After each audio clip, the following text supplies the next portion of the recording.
ওই পিচ্ছি দাঁড়া। ওই ওই দাঁড়া, ওই হারামি, কথা শুনোস না? আরে আমার নাম পিচ্ছি না, অয়ন। আপনি আমারে পিচ্ছি বইলে ডাকেন কেন? আবার কথা বলিস, দিব একটা। এদিকে আয়, দ্রুত এইদিকে আয়। ধর, আমার বইগুলো পড়ে যাচ্ছে, ধর। অয়নকে বারবার ডাকছিল মিতুল, কিন্তু অয়ন মিতুলকে জন্মের মতো ভয় পায়। মিতুল আর অয়ন বাসাতুতো ভাই বোন, মানে হলো এরা একই বাসায় থাকে। মিতুলরা বাড়িওয়ালি। অয়ন এবার অনার্স প্রথম বর্ষে পড়ে, আর মিতুল চতুর্থ বর্ষে। একই কলেজে পড়ে বটে। সেদিক থেকে মিতুল অয়নের সিনিয়র, মানে 3 বছরের বড় আপু। কিন্তু এই বড় আপুকে অয়ন জন্মের মতো ভয় পায়। শুধু অয়ন না, বাসার আর পাড়ার প্রায় সকলেই মিতুলকে ভয় পায়। কারণ মিতুল আর 10টা সাধারণ মেয়ের মতো নয়, বরং চলাফেরা অনেকটা পাড়ার বখাটে ছেলেদের মতো। সালোয়ার কামিজ মোটেই পরে না, ওই তো কুর্তি আর জিন্স, মাঝে মাঝে শার্ট প্যান্ট পরে। হাতে থাকে ছেলেদের মতো পেঁচানো চেন আর আংটি। চুলগুলো যদিও মেয়েদের মতো বড় বড় রেখেছে, তবুও হাব ভাব মেয়েদের মতো নয় মোটো। মানে সে মেয়ে, কিন্তু ভাবে সে তার মায়ের একমাত্র পুত্র। যাই হোক, এই মেয়েটার কথাবার্তাও কিন্তু ছেলেদেরই মতন। মানুষের বলিষ্ঠ কণ্ঠের অধিকারী, এবং সাহস দেখলে অবাক হতে হয়। অয়নকে দেখলে অযথাই খাটায়, মনে হয় টাকা পয়সা দিয়ে কিনে রেখেছে। মুখে মুখে কিছু না বলেও মনে মনে অয়ন প্রচুর বিরক্ত। মিতুলের সব কাজ করে দেয়, আর তা না করলে মিতুল যে কোনো মুহূর্তে ওকে ধরে 2-3টে কিল ঘুষি দিয়ে নাক ভোঁতা বানিয়ে দিতে পারে। মিতুল কলেজ থেকে ফিরছিল, অয়নও একটা বাস থেকে সেম স্টপেজে নামে। মিতুলের কাঁধে আর হাতে বই ও ব্যাগ ছিল, সেগুলো মিতুলের জন্য একটু ভারী হয়ে যায়। অয়নকে দেখতেই তাই মিতুল ডাকতে থাকে। অয়নও কোনো উপায় না পেয়ে ভদ্র ছেলের মতো মিতুলের বইগুলো হাতে নিয়ে নেয়। হাতে নিতে গিয়ে অয়নের হাত থেকে একটা বই পড়ে যায়। অমনি মিতুল মাথায় চাটি মেরে বলে, সে কি রে, বইগুলো পড়লো কেন বে? দেখে শুনে চলতে পারিস না নাকি? আর একটা বই পড়লে না, পুরো কোলে করে দেব। মানে আর হবে না। ঠিক আছে, এবার চল। মিতুল আর অয়ন বাসে চলে আসে। অয়নের হাতে মিতুলের বই দেখে অয়নের মা আর চোখে তাকায়। এই মেয়েটাকে তিনি একটুও পছন্দ করেন না। মেয়েটা অসম্ভব সুন্দরী, কিন্তু ছেলেদের মতো নিজেকে বানিয়ে কি হাল করে রেখেছে নিজের। আর তার সাথে নিজের ছেলের চলাফেরা আরও আগে মেনে নিবেন না অয়নের মা। অয়নও জানে সেটা। অয়নের মা সামনে পড়তে মিতুল বলে ওঠে, সালাম খালা, কেমন আছো? বলি, এইভাবে তাকায় আছো কেন গো? বেশি সুন্দর লাগছে আজকে। ছেলের বউ করবে নাকি? বদমাইশ একটা। এই অয়ন, ওর হাতে বইগুলো দিয়ে বাসায় আয়। না মানে উনি একা একা। একাই পড়বে, দিতে বলেছি দে তো। আর বাসায় আয়, কাজ আছে। নিজের ঘরের কাজকর্ম নেই, অন্যর কাজ করে বেড়াচ্ছে। হাবা একটা, আয়। অয়নের মা অয়নের হাত থেকে বইগুলো টেনে নিয়ে মিতুলকে দিয়ে দেয়। তারপর ছেলেকে টানতে টানতে ঘরে নিয়ে যান। অয়ন হাবার মতো চলে যায়। ভেতর থেকে অয়নের 50 বৃদ্ধ দাদু চেঁচিয়ে ওঠে, কি গো বৌমা, কে এসেছে? অয়নকে বকছো কেন, হ্যাঁ? কে এসেছে আর? আপনারা জানতে হবে না অত। আরে, তোমার নাত বউ গো। দেখো তোমার বৌমা কেমন করছে। শালা, আমাকে দেখলেই তোমার বৌমা কেমন পিত্তি জ্বলে ওঠে, বুঝি না। দাদু ফিক করে হেসে দেয়। মিতুল চলে যায়। অয়নের মা দরজাটা ধাম করে লাগিয়ে দিয়ে রাগে গজগজ করতে করতে বলে, বদমাস মেয়ে একটা। কোন কুক্ষণে যে এই বাসাটাই পেতে হলো। নেহাত বাসা ভাড়া কম, না হলে এখানে থাকতামই না। তা বৌমা, বেশি তাড়া দিয়ে চলো, এখান থেকে চলে যাই। আপনার কথা বললেন না বাবা। অয়নের মা রাগ দেখে চলে যায়। দাদু সেদিকে চেয়ে হেসে বলে, অত রাগ করো না বৌমা, দেখবে ওই মেয়ের কাছে একদিন তোমার সব রাগ পানি হবে। বিকেলবেলা মিতুল ছাদে বসে বসে চুল শুকাচ্ছিল। অয়ন এখানে ছাদের এক কোণেই বসে পড়ছিল। অয়ন সবসময় এখানে বসে পড়ে। আরও একটা কারণে অয়ন এখানে আসে। ও যেখানটায় বসে পড়ে, ঠিক বিপরীত পাশের বিল্ডিংয়ে 3 তলার একটা মেয়ে রোজ বেলকুনিতে বসে। কখনো বই পড়ে, কখনো নিচে বাচ্চাদের খেলা দেখে, কখনো বা আবিরের দিকে চুপি চুপি তাকায়। মেয়েটাকে ভালো লাগে আবিরের, কিন্তু মেয়েটাকে সে চেনে না। এই পাড়াতেই থাকে, তবুও সে কে, কিসে পড়ে এসব কিছু জানে না। ইচ্ছে করে রোজ তাই আবির এখানে বসে বসে পড়ে, নয়তো মোবাইলে গেমস খেলে। অয়ন যখন বসে পড়ছিল বিকেলবেলা, মেয়েটা বেলকুনিতে এসে বসে। এ সময় মিতুল সেখানে এসে তার ভেজা চুলগুলো গামছা দিয়ে বাড়ি দিতেই চলে সেই ভেজা পানি গিয়ে লাগে অয়নের মুখে। অয়ন আটকে উঠে গালি দিতে যায়। শালা ক্যারে, চোখে দেখিস না বসে পড়ছি? ভূত চেপেছে নাকি তোকে? আর কিছু বলতে গিয়ে গলায় কথা আটকে যায়, কারণ অয়নের সামনে তখন মিতুল দাঁড়িয়ে। অয়ন পানির উৎস খুঁজতে যেয়ে ঘটনা বুঝতে পেরে চুপ হয়ে যায়। ইসরে, গালি দিয়ে ফেলেছে, কে জানে আজ তার কি হাল করে। মিতুল কিছু বলতে যাবে, অমনি অয়ন মিতুলের দিকে যেয়ে আর্তনাদের সুরে হাত জোর করে বলে। আমি ইচ্ছে করে বলি নাই। আপনি যে এখানে আমি বুঝতে পারি নাই। আমি ভাবছি অন্য কেউ। মিতুল এগিয়ে আসে, তারপর একবার অয়নকে দেখে আরেকবার সামনের বিল্ডিংয়ের বেলকনির দিকে তাকায়। ঘটনা বুঝতে পেরে মিতুল অয়নের দিকে তাকায়। অয়ন ভয়ে ভয়ে মিতুলের দিকে তাকায়, আরেকবার বেলকনির দিকে। এই রে সারছে, মিতুল আপু যদি বুঝতে পারে আমারে কবর দিয়ে ফেলবে। কিরে, ওই বিল্ডিং এ কিরে? কই কিছু না তো। না না, কিছু তো একটা আছে। তুই এমন করে ওখানে তাকিয়ে আছিস কেন? কেসটা কি বলতো? প্রতিদিন এখানে এই মেয়েটা বসে থাকে আর তুইও। কাহিনী কি বলতো? ওরে শালা রে, তুই আবার ওই মেয়েটার সাথে ইটিস পিটিস করছিস না তো? না না না মিতু আপু, এমন কিছু না, এমন কিছু না সত্যি। আমি জাস্ট এখানে বসে একটু পড়ি আর ভালো লাগে তাই। সত্যি বলছিস তো? সত্যি বলছিস? দেখিস কিন্তু আমাদের বাসায় এসব চলবে না, কিন্তু মনে রাখিস। একদম এইসব টালটু পাল্টু করলে মেরে পা হাতে ধরিয়ে দেব, মনে থাকবে? জি আপু, মনে থাকবে। অয়ন ভয় পেতে থাকে, মিতুল কাছে আসতে থাকে। অয়ন চোখ বুজে ফেলে। মিতুল অয়নের চিবুক ধরে দুষ্টামি করে বলে। অয়ন বইগুলো নিয়ে ধীরে ধীরে চলে যায়। মিতুল আবার বেলকুনিতে তাকায়, মেয়েটা আগের মতোই বসে আছে, চা খাচ্ছে। দেখতে বেশ সুন্দর লাগছে। মিতুল একবার নিজের জামা কাপড়ের দিকে তাকায়, তারপর কিছু একটা ভেবে নিজের মনে হেসে নিচে চলে যায়। পরদিন সকালবেলা অয়ন আর মিতুল দুজনে কলেজের উদ্দেশ্যে নামে। মিতুল অয়নকে দেখে শীষ বাজায়। অয়ন ভয়ে চলে যেতে থাকে। মিতুল দৌড়ে গিয়ে অয়নের ব্যাগ জাপটে ধরে বলে। ওই শালা কানে যায় না? থামতে বললাম না? হ্যাঁ বলো আপু। বলছি যে কলেজ যাচ্ছিস? হ।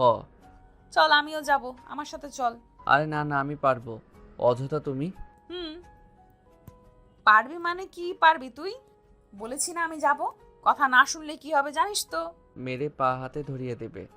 এই তো বুঝেছো, গুড বয়, এবার চলো। অয়ন আর মিতুল হাঁটতে থাকে। অয়ন ভয়ে ভয়ে হাঁটে, মিতুল সেদিকে তাকিয়ে হাসে। অয়ন মনে মনে ভাবে, ডাইনিটা কোথা থেকে যখন তখন চলে আসে, যেটা ভয় পাই সেটাই হয়। কি একটা অবস্থা, নাম নিতে না নিতেই এসে হাজির হয়। কিরে, কি ভাবছিস? মনে মনে আমাকে বকিস তাই না? আরে না তো, একটু না।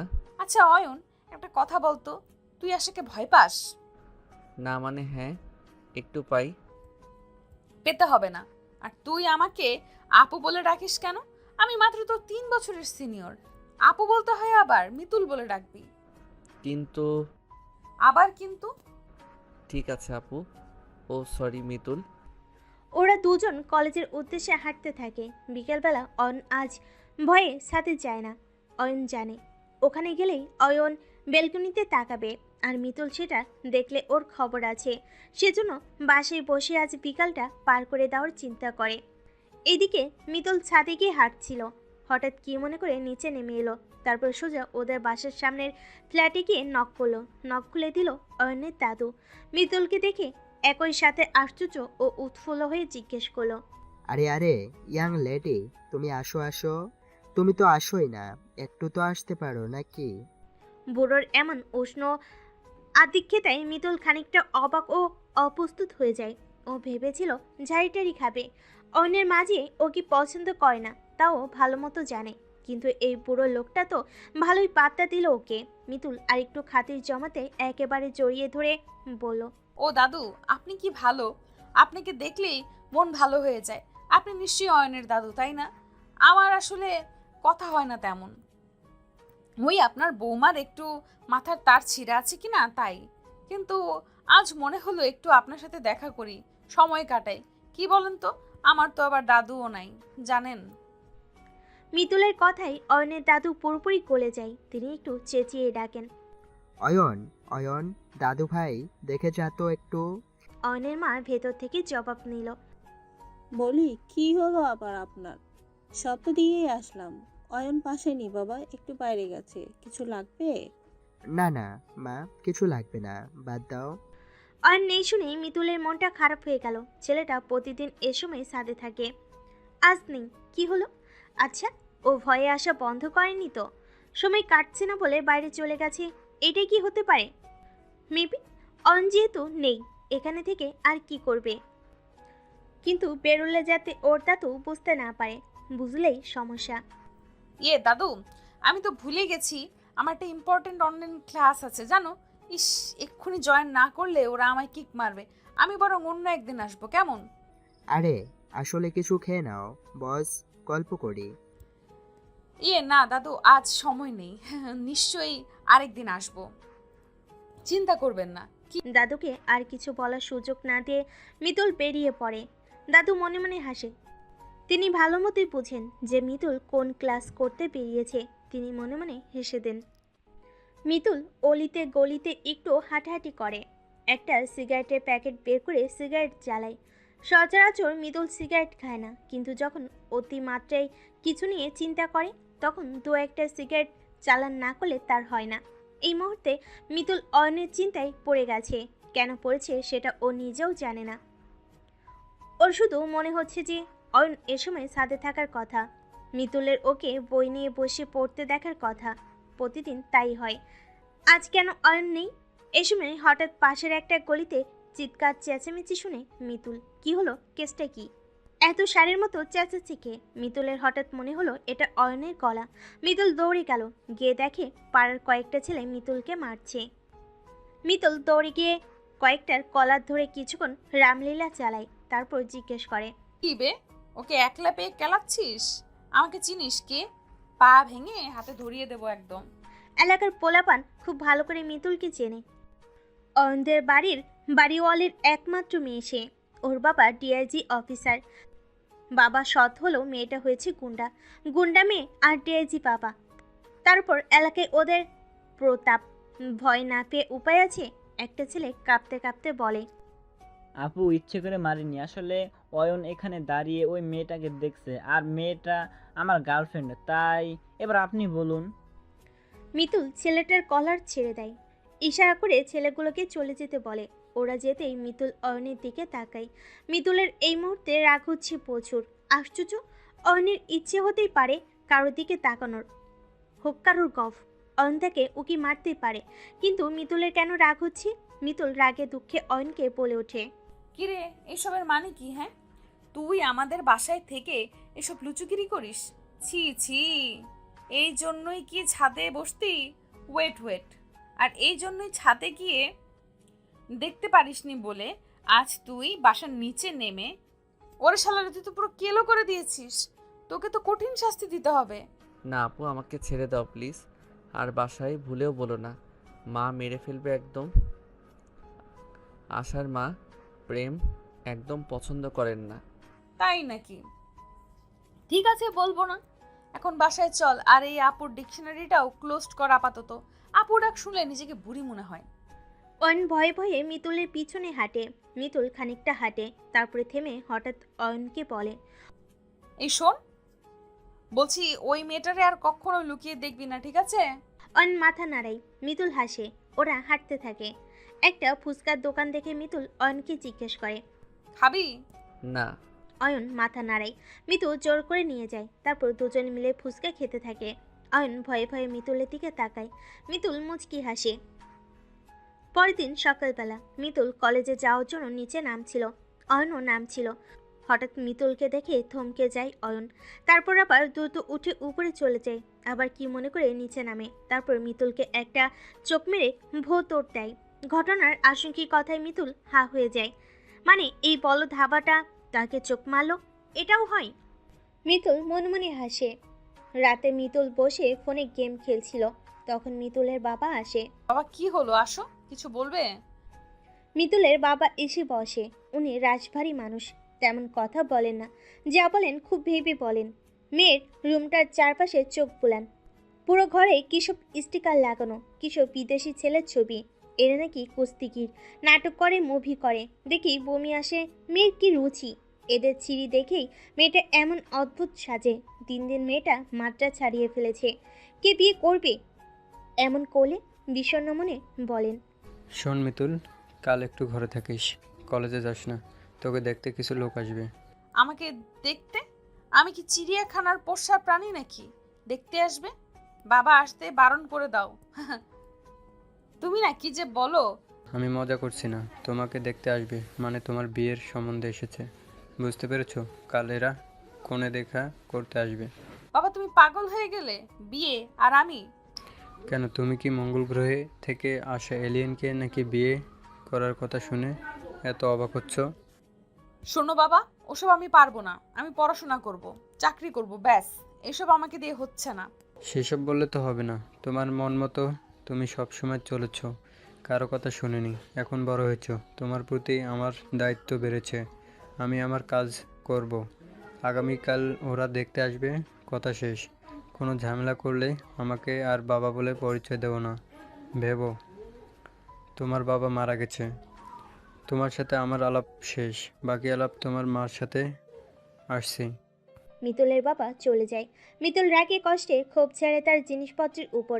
মানে ও বিয়ে করবে না, এটা কি ওর বাবা বুঝে না? আর এমন ছেলেকে কেন সে বিয়ে করবে, যার জন্য নিজেকে বদলাতে হবে? সে তো এমন কাউকে চাই যে ওকে ওর মতো করে মেনে নিবে, কোনো কারণ ছাড়াই ওকে ভালোবাসবে। বিকেলবেলা অন এসে ছাদে বসে। আজ ওই মেয়েটাকে দেখা যাচ্ছে না। ধুর, দেখেও কি লাভ, ও তো অন্যের গার্লফ্রেন্ড। অন্যের গার্লফ্রেন্ড দেখাও গুণা, ছিছি। মিতুল ছাদে ওঠে। আজ আর অয়নের দিকে তাকায় না। অয়ন হঠাৎ মিতুলকে দেখে চমকে ওঠে, কিন্তু আজ আর ভয় পায় না। গতকাল এই মেয়েটাই তাকে বাঁচিয়েছে। মেয়েটা ততটা খারাপ নয়, একটু রং তামাশা করে চলে, এই আর কি। কথা শ্রী নেই, এই যা। বাকি সব ভালোই, ওর মনটা নরম। মিতুলকে চুপ করে থাকতে দেখে অয়ন এগিয়ে যায়। মন খারাপ? অয়নকে দেখে মিতুল তাকায়, তারপর আবার সামনের দিকে তাকিয়ে দীর্ঘশ্বাস ফেলে। আগামীকাল আমাকে দেখতে আসবে। অয়ন আগ্রহী হয়ে বলে। বাহ, দারুণ তো। তারপর? তারপর আর কি, বিয়ে হয়ে যাবে। তো সে তো ভালো কথা, খুশির খবর। তার জন্য আপনার মন খারাপ কেন? আচ্ছা। এবার মিতুল অয়নের দিকে ঘুরে বিরক্ত হয়। এই ছেলে, তুমি কি বোকা? মাথায় কি ঘিলু নেই? কোনো মেয়ে বিয়ের কথা শুনে মন খারাপ কেন করে তুমি বোঝো না? আমি বিয়ে করতে চাই না। আপনি কাউকে ভালোবাসেন? চট করে অয়নের এই কথা শুনে মিতুল চমকে যায়। মিতুলের বুক বরাবর কপাটিটাতে কে যেন বেশ জোরে সোরে ধাক্কাতে শুরু করে। মিতুল নিজেকে কোনো মতে সামলে নিয়ে বলে। জানি না তো, বুঝতে পারি না আমি। অয়ন হাসে। বুঝতে পারেন না কেন? নাকি ভয়ে বলতে পারছেন না? ভালোবাসা এমন জিনিস হলে সাথে সাথে বলে দিতে হয়, না হয় সেটা হারিয়ে যায়।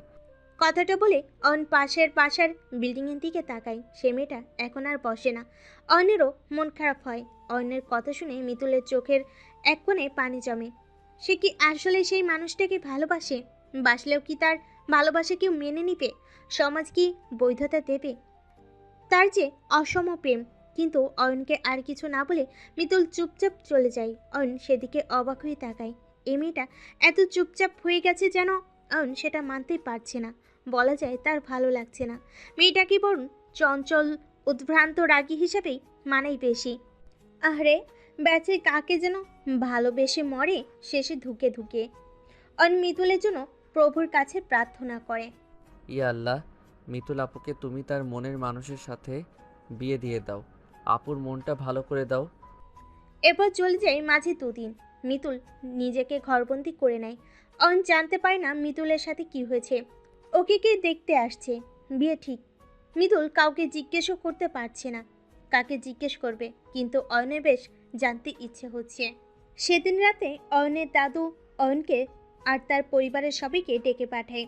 এভাবে ওর দাদু তাদের তখনই ডাকে যখন কোনো গুরুত্বপূর্ণ বিষয় নিয়ে আলোচনা করে বা দাদু সিরিয়াস মুডে থাকবে। অয়ন অবাক হয়, দাদু এখন কি বলবে। আবার সবাই ড্রয়িং রুমে বসে। দাদু একটা কাশি দেয়। অয়ন বুঝে দাদু দীর্ঘ বক্তৃতা দিতে তৈরি হচ্ছে। শোনো, আমি এখন যে কথাটা সবাইকে বলবো, জানি যে সবাই সেটা শুনে আকাশ থেকে পড়বে, মেনে নিতে কষ্ট হবে, কিন্তু যেটা উচিত এবং সত্য আমি সেটাই বলবো। এটা তোমরা মানো আর না মানো। সকলে মাথা নাড়ে। এ বাসাতে মা কিংবা যে যত বড় পীর হোক না কেন, দাদুর করা সিদ্ধান্তের উপর কারো কিছু বলার থাকে না। কারণ দাদু যা বলে সবসময় সঠিক সত্যটা বলে। তাছাড়া বাড়ির কর্তা এখনো দাদু নিজে। দাদু এবার একটু হাসিতেই বলে, আসলে আমি চাই অয়নের বিয়ে দিতে। আমার বয়স হয়েছে, নিজের শরীরের উপর ভরসা নেই, আর পাত্রী আমার পছন্দ আগে থেকেই। এই কথা শুনে সবাই চমকে ওঠে। অয়নও মাথা নাড়ায় দাদুর তালে তালে। কিন্তু যখন একটু দেরিতে গিলুতে কথাটা ঢুকে, অয়নের বিয়ে মানে সিরিয়াসলি দাদু ওর কথা বলছে, ও লাফিয়ে ওঠে। এই না না, আমি কোনো বিয়ে টিয়ে করবো না। কি বলো দাদু এসব? আমি এখনো বাচ্চা। চুপ থাকো, এখনো বাচ্চা তুমি। এতদিনে বিয়ে করলে বাচ্চার বাচ্চা থাকতো। এই বাচ্চা, জানো, আমরা খুব অল্প বয়সে বিয়ে করেছি। তোমার বাবাকে তো 10 পাস করে বিয়ে দিয়েছি। অবশ্য তোমার মা বিষ খেয়ে মারা যাবে বিয়ে না করলে, তাই বিয়ে দিতে বাধ্য হয়েছি। অয়নের মা মাথা নিচু করে। তিনি লজ্জা পান, বুঝতে পারেন শ্বশুর সিদ্ধান্ত নিয়ে ফেলেছে। এখন কিছু বলতে গেলে তিনি তার পুরনো কথা উঠিয়ে তাকে লজ্জা দিবেন। তবু একটু রাগী কণ্ঠে সামলে নিজেকে বলেন, কিন্তু বাবা, আমরা করেছি বলে অয়নও আর পাত্রীকে। মিতুল, কোন মিতুল? পাশের বাসার মিতুল, মানে বাড়িওয়ালির মেয়ে। সবই একসাথে চেঁচিয়ে ওঠে। কি মিতুল মানে ওই মেয়েটা যে ছেলের মতো বকাটের মতো কথাবার্তা বলে, চলাফেরা করে, আর অয়নের চেয়েও বয়সে বড়? বৌমা, মানুষকে এভাবে বলো না। তার মানে বাবা, আপনি পাগল হলেন? ওই মেয়েটার সাথে আমার ছেলের বিয়ে দিবেন আপনি? না বাবা, সরি, এটা আমি মানতে পারবো না। আপনি বড় বলে যা তা বলবেন আর ভয়ে সব মেনে নিব, তা হবে না। হ্যাঁ, আমরা করেছি তাই বলে জেনে বুঝে আপনি আমার ছেলেকে জলে ফেলে দিবেন, তা তো হবে না। হ্যাঁ, আপনার নাতে আপনি বিয়ে দিবেন, কিন্তু আর মেয়ে পেলেন না, ওই মেয়েকে আমি মানব না। হ্যাঁ দাদু, আমিও না। উনি আমার বড় আপু, কি করে হয় এসব? দাদু হাসে। জানি এই রিয়েক্ট করবে। আমি অবাক হচ্ছি না। সোহেল মানে তোমার বাবার সাথে কথা ফাইনাল। তোমার বাবারও ওকে পছন্দ। আর সবচেয়ে বড় কথা, মিতুলের বাসা থেকে প্রস্তাবটা আসছে। ওদের পরিবারটা বেশ ভালো। মেয়েটাকেও আমার ভালো লাগে। মানছি মেয়েটা একটু অদ্ভুত, কিন্তু ব্যাপার না, সব ঠিক হয়ে যাবে। মিতুলের বাসা থেকে মানে মিতুল তো অন্য কাউকে ভালোবাসে। কোনো মিস্টেক হচ্ছে মেবি। না, আমাকে কথা বলতে হবে ওর সাথে। এসব শুনতে আর ভালো লাগছে না। ওরা কিছু বলতে চায়। আজ সন্ধ্যায় ওদের বাসায় যাব আমরা।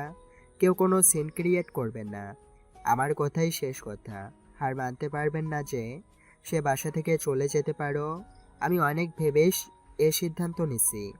বয়স কোনো ব্যাপার না। সিনিয়র মেয়েকে বিয়ে করা পাপ নয়, আমিও করেছি। বাবা, তাই বলে? বৌমা, শুনতে পাওনি কি বললাম? পরদিন রাতে সবার মধ্যে আলোচনা ঠিক হয়ে বিয়েও ঠিক হয়। কিন্তু অয়নের আর মিতুলের সাথে দেখা হয় না। দেখা হয় না বলতে দাদু দেখা করতে দেয় না। বিষয়টা বুঝলো না মিতুল কি করে বিয়েতে রাজি হতে পারে।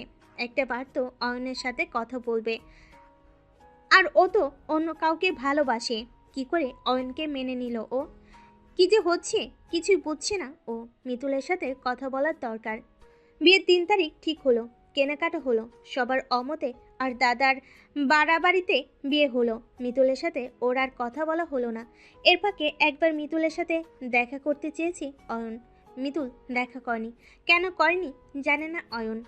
যাই হোক, বিয়ের রাতে মিতুল ঘোমটা দিয়ে বসে আছে। অয়নকে ভেতরে জোর করে পাঠানো হলো। অয়ন ভাবতেই পারছে না যে যে মেয়েটাকে আপু বলতো, যে ওর 2 বছরের সিনিয়র, সে এখন ওর বিয়ে করা বউ। অয়ন ভেতরে ঢুকতেই ঘোমটার ভেতর মিতুল নড়চড়ে বসলো। অয়ন সামনে এগোতেই মিতুল এসে সালাম দিল। অয়ন ভ্যাবাচাকা খেয়ে গেল। মিতুল তারপর 1 গ্লাস দুধ এগিয়ে দিল। দুধ হাতে নিয়ে হাঁ করে অয়ন বলল, এসব কি? কি মানে?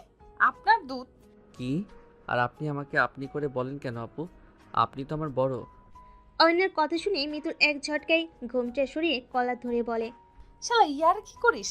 আমাকে বিয়ে করার জন্য 3 ঠ্যাঙে লাফালি, এখন আপু মারানি হচ্ছে না? কি বলেন? কে আপনাকে বিয়ে করার জন্য লাফাইছে? কে আর তুই? আর কি আপনি আপনি করছিস? ও, আমিও তো তুই তুকারি করছি, সরি মাথাটা গরম হয়ে যায়। বলছি তুমি তো বিয়ের জন্য পাগল হলে, তবে আবার এত নাটক কেন? আমি বিয়ের জন্য পাগল? কে বলছে? তোমার দাদু। ওই বুড়োটা একটা বদের হাড্ডি। আমার জীবন ছারখার করে দিল। মানে কি? মানে আমি আপনাকে বিয়ে করতেই চাইনি, বুড়ো ইমোশনাল ব্ল্যাকমেল করে বিয়ে দিয়ে দিছে, তাই বাধ্য হয়েছি। কিন্তু আপনি কেন রাজি হইলেন? আপনি আমার বয়সে বড়, এসব কি হয়? মিতুল হা হয়ে যায়, পড়তে পড়তে নিজেকে সামলে নেয়। মানে তুমি আমাকে পছন্দ করো না? অয়ন অবাক হয়। না, কোনো পছন্দ করব করারও কি এক কথা? না, কেন পছন্দ করব? করারও কি কথা? আপনি আমার বড়, আমি কোনো দিন ওই নজরে আপনার দিকে তাকাইনি। আচ্ছা ভালো কথা, আপনি রাজি হলেন কেন? তোমার দাদু বলেছিল আর আমিও। আপনিও? না কিছু না। বলুন। বললাম তো না কিছু না। আচ্ছা রাত হয়েছে, আপনার কিছু লাগবে? না। তাহলে শুয়ে পড়ুন। হুম, কিন্তু এই আপনি আপনি কেন করছো? বললাম না আপনি করে ডাকা যাবে না। অয়ন কিছু বলে না, সোফায় গিয়ে ঘুমাতে যায়। মিতুল তখন অয়নের হাত ধরে বলে, ওই কই যাস? এ কি আবার তুই তুকারি হয়েছি আবার? তুই আমার বর, পিচ্ছি বর, আর আমার বর আমার কাছে শুবি। তুই সোফায় কেন যাস? আয় খাটে আয়। আজ বাসর রাত, আমার সাথে বাসর করবি। তা না, তুই ওসব হচ্ছে না। সিনেমার নায়িকার মতো আমি কান্না করব, বেচারি সাজবো, তুই ঢং করে আলাদা শুবি। আমার সাথে এইসব হচ্ছে না। তুই আমার বর, আমার সাথে বাসর করবি। আরে কি বলে এই মেয়ে? মাথায় সমস্যা নাকি আপনার? আমি বউ বলেই মানি না আপনাকে। সিনিয়র মেয়ে বউ হয় নাকি? আবার বাসর? স্বপ্নেও হচ্ছে না আপনার আমার বাসর। ওসব ভুলে ঘুমান। হচ্ছে না স্যার, দাঁড়াও দেখাই। মিতুল ওর বুক থেকে শাড়ি ফেলে দেয়। অয়ন হা হয়ে থাকে। সম্বিত ফিরে পেতেই চেঁচিয়ে ওঠে। মিতুল ওর মুখ চেপে ধরে। বেটা, তুই বাসর করবি না তো 14 গোষ্ঠী করবে। মিতুল অয়নকে জড়িয়ে ধরে, তারপর একটা ধাক্কা মেরে খাটে ফেলে দেয়। অয়ন আল্লাহ আল্লাহ ডাকতে থাকে।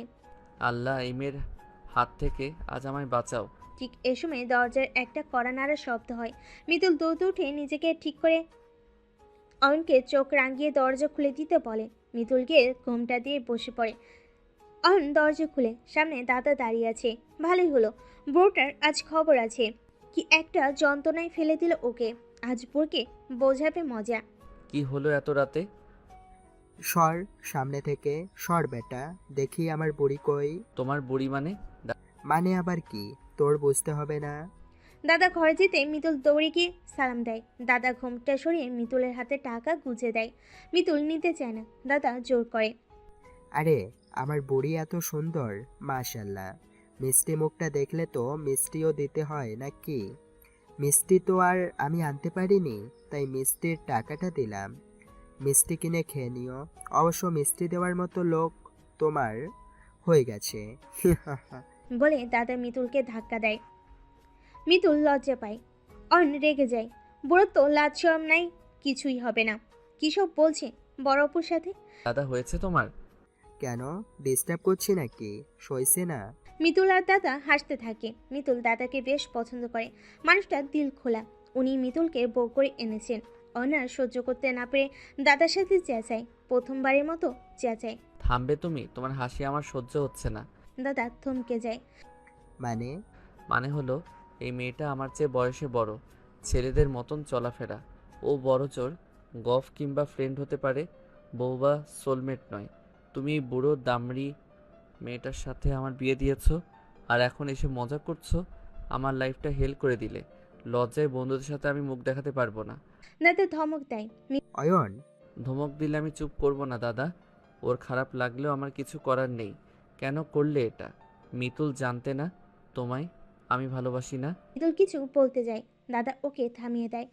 দাদুর রাগ বুঝতে পেরে মিতুলকে চোখ দিয়ে নিশ্চিত হওয়ার ইশারা করে। ওর রাগ কতটা স্বাভাবিক, কিন্তু উনি যা করেছে বুঝেই করেছে। কিছুদিন গেলে নাতিও সেটা বুঝবে। তারপর অয়নকে বলে, দাদু ভাই, তোমার রাগ হওয়াটা স্বাভাবিক। তবে কি জানো, এই মেয়েটা একটা রত্ন। তুই হয়তো এখন পছন্দ করিস না, শীঘ্রই করবি। মেয়েটা মারা যেতে চাচ্ছিল, ওর বাবা মা তখন ওকে বিয়ে দিতে বাধ্য হয় তোর কাছে। কেন জানিস? ও তোকে ভালোবাসে, আর ও ওর বিয়েটা ভেঙে তোর কাছে আসতে চেয়েছে। আমি সব জানার পর ওকে ফেরাতে পারিনি, তাই। অয়ন যেন আকাশ থেকে পড়ে। মিতুল বলেছিল ওর বিয়ে ঠিক, এজন্য ওর মন খারাপ। ও নাকি কাউকে ভালোবাসে। অয়ন সেদিন বলেছিল মিতুলের ভালোবাসার কথা সেই ছেলেটাকে বলে দিতে, কিন্তু ও জানতো না সে নিজেই ওই ছেলেটা। অয়ন অবাক হয়ে মিতুলের দিকে তাকিয়ে থাকে, যাকে সে আপু ভাবত, যে মেয়েটা আসলে অয়নকে ভালোবাসে। যাকে সে আপু ভাবত, সেই মেয়েটা আসলেই অয়নকে ভালোবাসে। এর জন্যই কি সেদিন ওই ছেলেগুলোর হাত থেকে বাঁচিয়েছে? এর জন্যই কি সে যখন বেলকুনিতে বসে মেয়েটাকে দেখত মিতুলের সহ্য হতো না? কিন্তু মিতুল এটা কি করে করতে পারে? ও তো অনেক ছোট মিতুলের। অয়ন মিতুলের দিকে তাকায়, চোখ বেয়ে পানি পড়ছে। একটু মন খারাপ হয়, কিন্তু কিছু করার নেই, কারণ সে কখনো তার 3 বছরের একটা সিনিয়র মেয়েকে চাইলেও ভালোবাসতে পারবে না, এটা মেনে নেবে না। আর ও দাদার সামনে কিছু বলে না। কিছুদিন গেলে ওকে এমনিতেই ডিভোর্স করে দেবে, কারণ স্বপ্ন দেখা ভালো, তবে বাস্তবে সব স্বপ্ন সত্যি হয় না। দাদার কথা শেষ হতে হতে অন কিছু বলতে চায়। দাদা, এসব শুনতে ভালো লাগছে না। তুমি যাও ঘুমাও, আমিও একটু ঘুমাবো। সারাদিন অনেক পরিশ্রম হয়েছে। দাদা চলে যাওয়ার আগে অয়নের কাঁধে হাত দিয়ে বলে, মেয়েটাকে কখনো কষ্ট দিস না, যত্নে রাখিস। ও তোকে খুব ভালোবাসে, পরে ঠিকই বুঝবি। দাদু চলে যেতে অয়ন মিতুলের দিকে তাকায়। মিতুল কান্না ভেজা চোখে দাঁড়িয়ে কাঁপছে। অপমানটা গায়ে লেগেছে, বোঝা যাচ্ছে। অয়নের কোনো ইচ্ছে ছিল না এমন অপমান করার, কিন্তু ও নিজেকে কন্ট্রোল করতে পারেনি। দাদু চলে যেতেই অয়ন মিতুলকে কিছু বলতে যাবে, এ সময় হঠাৎ দরজা ঠেলে ভিতরে অয়নের মা প্রবেশ করে। অয়ন চিন্তায় পড়ে যায়। মা তোকে একটু পছন্দ করে না, কে জানে কি বলতে কি শুনিয়ে দেয়। আরে মা, তুমি এখানে কেন? সারাদিন কত ধকল গেছে, যাও গিয়ে ঘুমাও। সর, আমাকে কথা বলতে দে, সর সামনে থেকে। মা এগিয়ে যায় মিতুলের দিকে। মায়ের পেছনে ছোট ভাই রাফি, বাবা আর কিছু মেয়ে ও আত্মীয় স্বজন ছিল। মিতুল একটু ঘাবড়ে আছে সবাইকে দেখে। অয়ন অবাক হয়ে আছে, এই প্রথম মেয়েটাকে এমন ভয় পেতে দেখছে। মিতুলের জন্য খানিক মায়াও লাগছে। মার সামনে গিয়ে মিতুলের থুতনিটা ধরে ঘুরিয়ে ঘুরিয়ে দেখে খুব বিশ্রী মুখভঙ্গি করে বলে, ছি ছি ছি, আয়নায় দেখছো তোমাকে কত বয়স্ক লাগে। আমার বাবুর সাথে মানাবে তোমায়? আমার শ্বশুরটাকে কি জাদু করেছো কে জানে। যাই হোক, এই মেয়ে, এই রাত করে আবার আমার ছেলের সাথে ঝগড়া লাগছো তাই না? এমন চেঁচালো কেন অয়ন? ছেলেটা লাইফ তো খাইছো বিয়ে করে, এবার কি চেঁচিয়ে মাথাটাও খাবে নাকি? মায়ের এমন আচরণে ঘরের সবাই স্তম্ভিত হয়ে যায়। মিতুলের চোখ বেয়ে ততক্ষণে পানি গলগলিয়ে পড়ছে। কেউ ভাবেওনি অয়নের মা এমন আচরণ করবে। তবে অয়নের মায়ের কাছে বেশ ভালো লাগছে। এমনিতেই তিনি মেয়েটাকে পছন্দ করেন না একটু। তার উপর তার ঘরে উড়ে এসে জুড়ে বসে ছেলের লাইফটা শেষ করলো। একটু কথা শোনাবে না তা হয়? অয়নর মাকে ঠেলে একদিকে নিয়ে ফিসফিস করে বলে, মা, কি যাতা বলছো তুমি?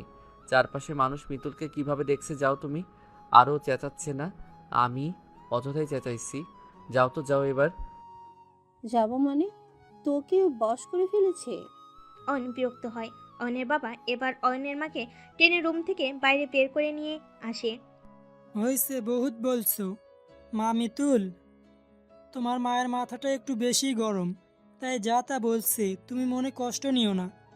এই অয়ন, দরজাটা লাগা, হাঁ করে চেয়ে আছিস কেন? অয়নের মা আরও কিছু বলতে চায়, অনেকে জোর করেও সরানো যাচ্ছে না, কিন্তু অয়নের বাবা আর রাফি এক প্রকার টেনে হিসেবে নিয়ে যায়। মিতুলের মাটিতে মিশে যেতে ইচ্ছে হচ্ছে। জীবনের প্রথম তাকে এত অপমানিত হতে হলো। সে জানতো অয়ন তাকে ভালোবাসে, না হলে সে জোর করে কখনো বিয়ে করতো না অয়নকে। কিন্তু এখন এই যে সবার মনে ওর জন্য বিষ ঢুকে গেছে, তার কি হবে? এদিকে অয়ন ও মিতুলের কাছে লজ্জা পাচ্ছে। ওর পরিবার যা অপমানটা করলো মিতুলকে, অয়ন যে কিভাবে তাকাবে ওর দিকে। অয়ন আস্তে আস্তে মিতুলের কাছে গিয়ে দাঁড়িয়ে আমতা আমতা করে বলে, আম্মার জন্য মাপ চাই, কিছু মনে করবেন না। রাত হয়েছে, যান ঘুমিয়ে পড়ুন। মিতুল কিছু বলে না, চুপচাপ মাথা নাড়ায়। তুমি? আমিও যাচ্ছি। অয়ন বিয়ের পাঞ্জাবি পাল্টায়, মিতুলও শাড়ি পাল্টে একটা সালোয়ার কামিজ পরে নেয়। এরপর অয়ন মিতুলের দিকে তাকিয়ে একটা মিষ্টি হাসি দেয়। মিতুলও মৃদু হাসি দেয়। তারপর দুজন লাইট অফ করে শুয়ে পড়ে। তবে ঘুম কারোর চোখেই আসে না। তারা দুজনেই চিন্তা করছে এই অনিশ্চিত ভবিষ্যৎ কি, কতকাল বইবে তারা এই বোঝা। আদৌ কি সম্ভব, কি হবে শেষ পর্যন্ত? সকালবেলা মিতুল ঘুম থেকে উঠে দেখে সবাই রান্নাঘরে, কেউ কথা বলছে, বাচ্চারাও হইচই করছে, খেলছে। অন ততক্ষণে উঠে টিভি দেখতে বসে গেছে। দাদু পাশেই বসে আছে। মিতুলকে দেখে দাদু উঠে আসে। ঘুম ভাঙলো না দাদু ভাই? হ্যাঁ দাদু। এ সময় অয়ন মিতুলের দিকে তাকায়। মিতুল একটা কুর্তি আর জিন্স পরে চুপচাপ দাঁড়িয়ে আছে। বোঝে যাচ্ছে ইতস্তত ফিল করছে। অয়নের মা হঠাৎ মিতুলের দিকে তাকায়। অমনি দৌড়ে এসে তিনি মিতুলের পোশাক দেখে মাথায় হাত দিয়ে বসে পড়েন। মিতুল আতঙ্কে ভয়ে চারপাশে তাকায়। নিজেকে অসহায় লাগে ওর। অয়ন চুপচাপ। হায় আল্লাহ, মানে তুমি নতুন বউ, বাপ মা কিছু শেখায়নি? ও তোমার মা তো আবার আমাদের বাড়িওয়ালি, কিছু বলা যাবে না। তাই এত দামড়া মেয়ে হইছো, বিয়ে হইছে, এখনো এসব পড়ে থাকবে? লজ্জা কিসব উঠে গেছে? আন্টি আমি আসলে ওরে বাপ, দেখ কি দেমাক মেয়ের, আমাকে আন্টি বলে? হ্যাঁ বলবেই, এ যুগের মেয়ে তো, তার উপর আবার যে চলাফেরা, মা বলবে কি করে? আর আমরা বিয়ের পরে শাশুড়ির পা ধরেই বসে থাকতাম, আবার রং ঢং। বৌমা থামো, বাড়ি ভর্তি লোকজন, মাথায় কিছু নেই নাকি? একটা মেয়েকে এভাবে অপমান করছো, তুমি কেমন ছেলে তা আমরা সবাই দেখেছি। পুরনো কথা বললে তোমার আর মান থাকবে না। ওকে অপমান করা বন্ধ করো, কাজের কথা বলো। এই মেয়ে আসো রান্নাঘরে, সবার জন্য খাবার রান্না করতে হবে। পারো তো, নাকি সেটাও পারো না? অয়নের মা বক বক করতে করতে রান্নাঘরে চলে যায়। মিতুল অসহায়ের মতো অয়নের দিকে তাকিয়ে থাকে। অয়নও মিতুলের দিকে তাকিয়ে থাকে। মিতুল হয়তো এই মুহূর্তে অয়নের সাহায্য চাইছে, কিন্তু অয়নের কিছু করে নেই। মিতুলের মতো মেয়েকে ওর মাঝে মানতে পারছে না, সেটা ওর মায়ের দোষ নয়, মিতুলেরই দোষ। কারণ ও আর 10-5টা সাধারণ মেয়ের মতো নয়, আর সবাই ওকে মেনে নিতে পারবে সেটাও তো নয়। অয়নের মা ওকে রান্নাঘরে নিয়ে যায়। তারপর অনেকগুলো তরকারি আর মাংস দেখিয়ে দিয়ে বলে, এসব তোমাকে রান্না করতে হবে। ওই যে দেখছো না, মেহমানরা বসে আছে, ওদের জন্য রান্না করবে। আর তোমার বাবার বাসার লোকজনও তো সব আসবেন, তাই তাড়াতাড়ি করে রান্না শেষ করে ফ্রেশ হয়ে সেজে গুজে নাও, না হলে আবার এসে দেখলে বলবে তোমাকে খাতে মেরে ফেলছি।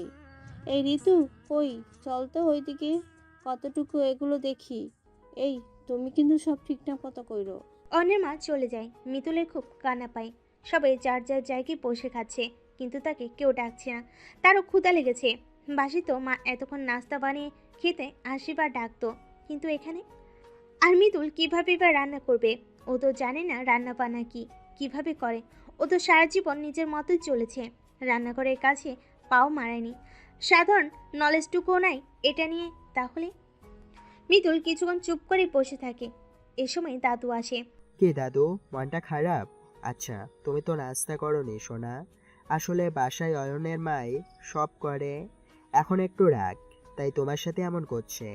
আমার অয়ন হচ্ছে বাচ্চা মানুষ, ও বুঝতেছে না কিভাবে কি করবে, তাই একটু এদিক সেদিক হচ্ছে। তুমি ভেবো না, আমি আছি, আমার ছেলে আছে, তোমার সাথে কখনো খারাপ হবে না, আমরা হতেই দেব না। তবে হ্যাঁ, একটু কষ্ট সইতে হবে, আস্তে আস্তে সব ঠিক হবে। নাও সোনা দাদু, এই খাবারটা খাও। এ সময় হঠাৎ অয়নের মা রুমে ঢুকে। মিতুল ভ্যাবাচ্যাকা খায়। দেখলে আমি কি বোকা, বকবক করেছি, এখানে এসে বসায় রাখছি, কিন্তু তোমাকে খাবার দেইনি। আসো তোমাকে খাইয়ে দিই, নাস্তা এনেছি। দাদু মিতুলকে ধাক্কা দিয়ে ইশারা করে। দেখলে কি বলেছি না? দেখো, আবার এসে গেছে তোমাকে খাওয়াতে। নাও এবার শাশুড়ির মনটা নরম করো। অয়নের মা বসে আর মিতুল হাঁ করে। মিতুলের চোখে পানি টলমলো করছে। দূর থেকে অয়ন সব দেখছে, ওর কাছে দেখতে ভালোই লাগছে। আহ, কিন্তু সমস্যা একটাই, ও সিনিয়র, আর অয়ন কখনো সিনিয়র মেয়েকে মানবে না। ওই জন্যই একে ছেড়ে অন্য জুনিয়রকে বিয়ে করবে, তাও না। খাওয়া শেষ হলে অয়নের মা চলে যান। দাদু হেসে বলে, আমার খাবারটা আর খেলে না, শাশুড়িটাই খেলে। মিতুল হেসে দেয়। দাদুর হঠাৎ একটু ব্যথা ওঠে। অয়ন আর মিতুল দ্রুত দৌড়ে দাদুকে রুমে দিয়ে আসে। অয়ন উঠে আসার সময় দাদু অয়নের হাত ধরে। দাদু, এই বুড়িটাকে কখনো কষ্ট দিস না, তাহলে আমি কষ্ট পাবো। কারণ আমি জানি তোরা কেউ হিরে না চিনলেও আমি চিনেছি। ও আমার হীরের টুকরা। দাদু তুমি শান্ত হও, বিশ্রাম করো, আমি মিতুলের কাছে যাচ্ছি। অয়ন আর মিতুল রান্নাঘরে চলে আসে। মিতুল কি করবে বুঝে উঠতে পারছে না। তারপর হঠাৎ মিতুল ইউটিউব সার্চ করলো আর সেভাবেই কাজ শুরু করলো। অয়ন শুধু প্রথম থেকে শেষ পর্যন্ত দাঁড়িয়ে দেখলো যে মেয়েটা জীবনে কোনোদিন এক প্লেট পানি ফেলে খায়নি। একেবারে প্রথম দিনে সম্পূর্ণ নতুন একটা জায়গায় কোনো অভিজ্ঞতা ছাড়াই একা রান্না করে যাচ্ছে। ও প্রচুর ঘামছে, চুল সামনে আসছে, আবার সরাচ্ছে, আবার কাজ করছে।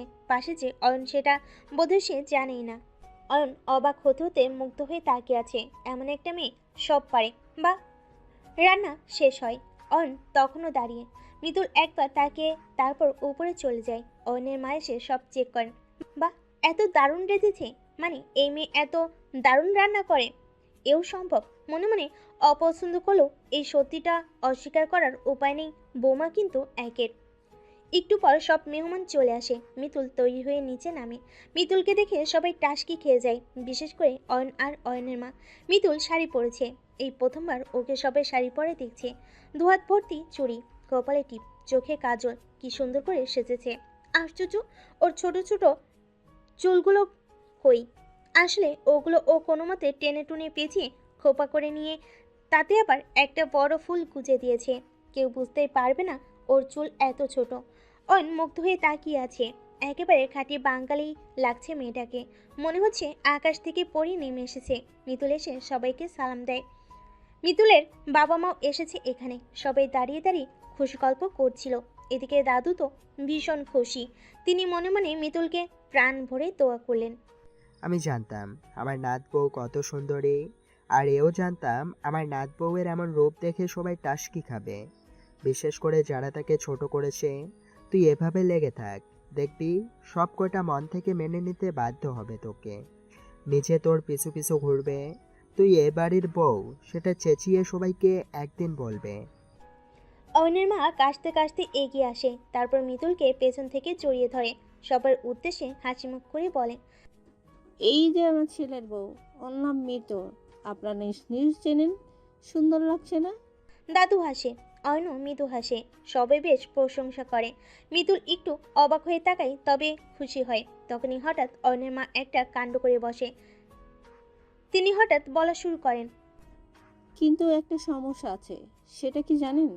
সেটা হচ্ছে ও আমার ছেলের চেয়ে বয়সে 3 বছরের বড়। ওই পাড়ারই মেয়ে, এই বিল্ডিংয়েরই। এটা নিশ্চয়ই আপনারা জানেন। কিন্তু বলেন তো, এভাবে কি হয়? মানে এরকম হয়? সিনিয়র আপু আমার অয়নুর, সিনিয়র আপু কি বউ হয়? আর ও তো পুরো একটা ছেলে, ওরে বউ হিসাবে কে মানবে? বলেন তো কি করি? এসব কি ভাবি? মেয়ে আপনার ছেলেকে না পেলে মরে যাবে, তাই বিয়ে দিয়েছি। কিন্তু আপনি এমন ভাবে অপমান করছেন যেন আমার মেয়েকে কেউ বিয়েই করতো না। আর শত হোক সে আপনার ঘরের বউ এখন। এভাবে এমন একটা অনুষ্ঠানে আপনি কি করে সব করেন? আমরা মেয়েকে বরং নিয়ে যাই, আপনার মন মতো যখন হলো না। মিতুল দৌড়ে উপরে চলে যায়। দাদু অপ্রস্তুত হয়ে পড়ে। লোকজন সব কানাঘুষা করতে থাকে। ছিছি, সিনিয়র আপুকে বিয়ে? এমন দিনও আসলো। অয়ন এবার আর সহ্য করতে পারে না। সে তার মায়ের সাথে চেঁচিয়ে ওঠে, মা, ও সিনিয়র, তাই আমি নিজে ওকে মেনে নিতে পারিনি। কিন্তু তাই বলে ওকে সবার সামনে তো আমরা অপমান করতে পারি না। তোমার কোনো অধিকারই নেই। তুমি এটা ঠিক করলে না, খুব খারাপ করলে এটা। একটা মেয়েকে এমনভাবে কেউ অপমান করে সকলের সামনে, ছি। বৌমা, ওকে আমি এনেছি, মনে রেখো।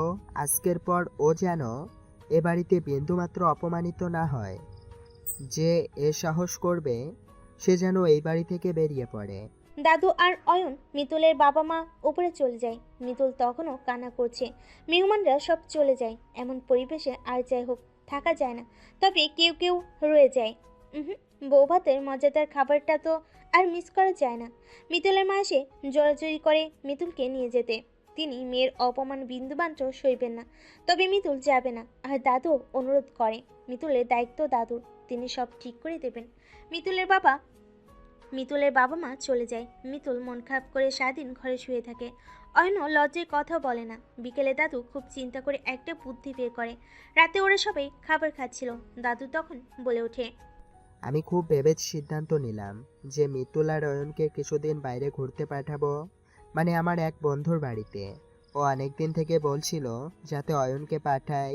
অয়ন এখন বিবাহিত, বউ নিয়ে যাবে। গেলে ওই জায়গাটা খুব সুন্দর, গেলে সবার মন ভালো হয়ে যাবে। সবাই অবাক হয়ে যায়। মিতুল অয়ন একসাথে চেঁচিয়ে ওঠে, অয়স কি, কখনো না। বাবা আপনি কি সব বলেন? মানে ওরা ঘুরতে বেরোবে? না না, এটা আমি হতে দিতে পারি না। আশ্চর্য, কেন পারবে না? ওর স্বামী স্ত্রী যেতেই পারে, ওরা স্বামী স্ত্রী যেতেই পারে। আর তোমার থেকে কেউ মত জানতে চায়নি, আমি আদেশ করেছি ওরা যাবে, বাস, কথা শেষ। আর কেউ কোনো কথা বলবে না। এ আলাপ এখানেই বন্ধ। পরের দিন সকালবেলা ওদের হানিমুনের উদ্দেশ্যে দাদু সেই বন্ধুর বাড়িতে পাঠানো হলো। অয়ন এখানে প্রথমবারের মতো এলো, তাই রোডঘাট তেমন চেনে না। অয়ন বাড়ি থেকে আসার সময় ওর মা কান্না করেছিল। অয়ন কাছে গিয়ে মায়ের হাত চেপে ধরে আলতো চাপ দিয়ে বলেছিল, চিন্তা করো না মা, ওকে আমি ওখান থেকে এসেই ডিভোর্স দিয়ে দিব। সিনিয়র মেয়ে কখনো আমার বউ হবে না। অয়নের মায়ের মুখে হাসি ফুটে, তবু তিনি পুরোপুরি নিশ্চিত হতে পারে না। এ যুগের ছেলেপেলে বলা যায় না কখন কি মতি ওঠে। সারা পথ অয়ন বা মিতুল কেউ কারোর সাথে কথা বলে না। মিতুলের বেশ মন খারাপ। অয়ন জানে না মিতুল ওর মায়ের সাথে কথা বলা শুনে নিয়েছে কিনা। যে কটা দিন সে এখানে বেড়াবে ও কয়টা দিন তাদেরই শেষ দিন। যে কয়টা দিন সে এখানে বেড়াবে ওই কয়টা দিনই তাদের শেষ দিন। মিতুল যেন এটা ভাবতেই পারছে না। পথে একবার মিতুল অয়নকে গাড়ি থামাতে বলল। মিতুল তখন হাঁপাচ্ছে। অয়ন ব্যস্ত হয়ে জিজ্ঞাসা করলো, কি হলো মিতুল, কোনো সমস্যা আপনার? গাড়িটা থামাও প্লিজ। কিন্তু কেন? আমার পেট্রোলের গন্ধ সহ্য হয় না, বেশিক্ষণ কোনো গাড়িতে চড়তে পারি না। একটু অফ দাও। আমি বরং বেরিয়ে একটু ফ্রেশ হই, দেন স্টার্ট করো, তোমার যদি সমস্যা না থাকে। আচ্ছা ঠিক আছে, চলুন বের হই। অয়ন গাড়িটা থামে। অয়ন যেখানে যাচ্ছিল সেই রাস্তাটা ছিল পাহাড়ি রাস্তা। ও রোডঘাট চিনে না, কিন্তু দাদুর বলা ঠিকানা আর ম্যাপের সাহায্য নিয়ে মনে হচ্ছে ঠিক মতো এগোচ্ছে। ম্যাপ বলছে ওদের যেতে আরও বেশি দেরি নেই, খুব বেশি হলে 1 ঘন্টা হবে। এখানে মেয়েটাকে থামতে হলো। যাই হোক, এক একজনের এক এক সমস্যা থাকতে পারে। মেয়েটাকে যদি জোর করে গাড়িতে রাখা হতো, কে জানে পেট্রোলের গন্ধে আবার ওর কি সমস্যা হতো। অয়ন গাড়ি থেকে নেমে গিয়ে জিজ্ঞেস করলো, আপনার এখন কেমন লাগছে? পানি দিব?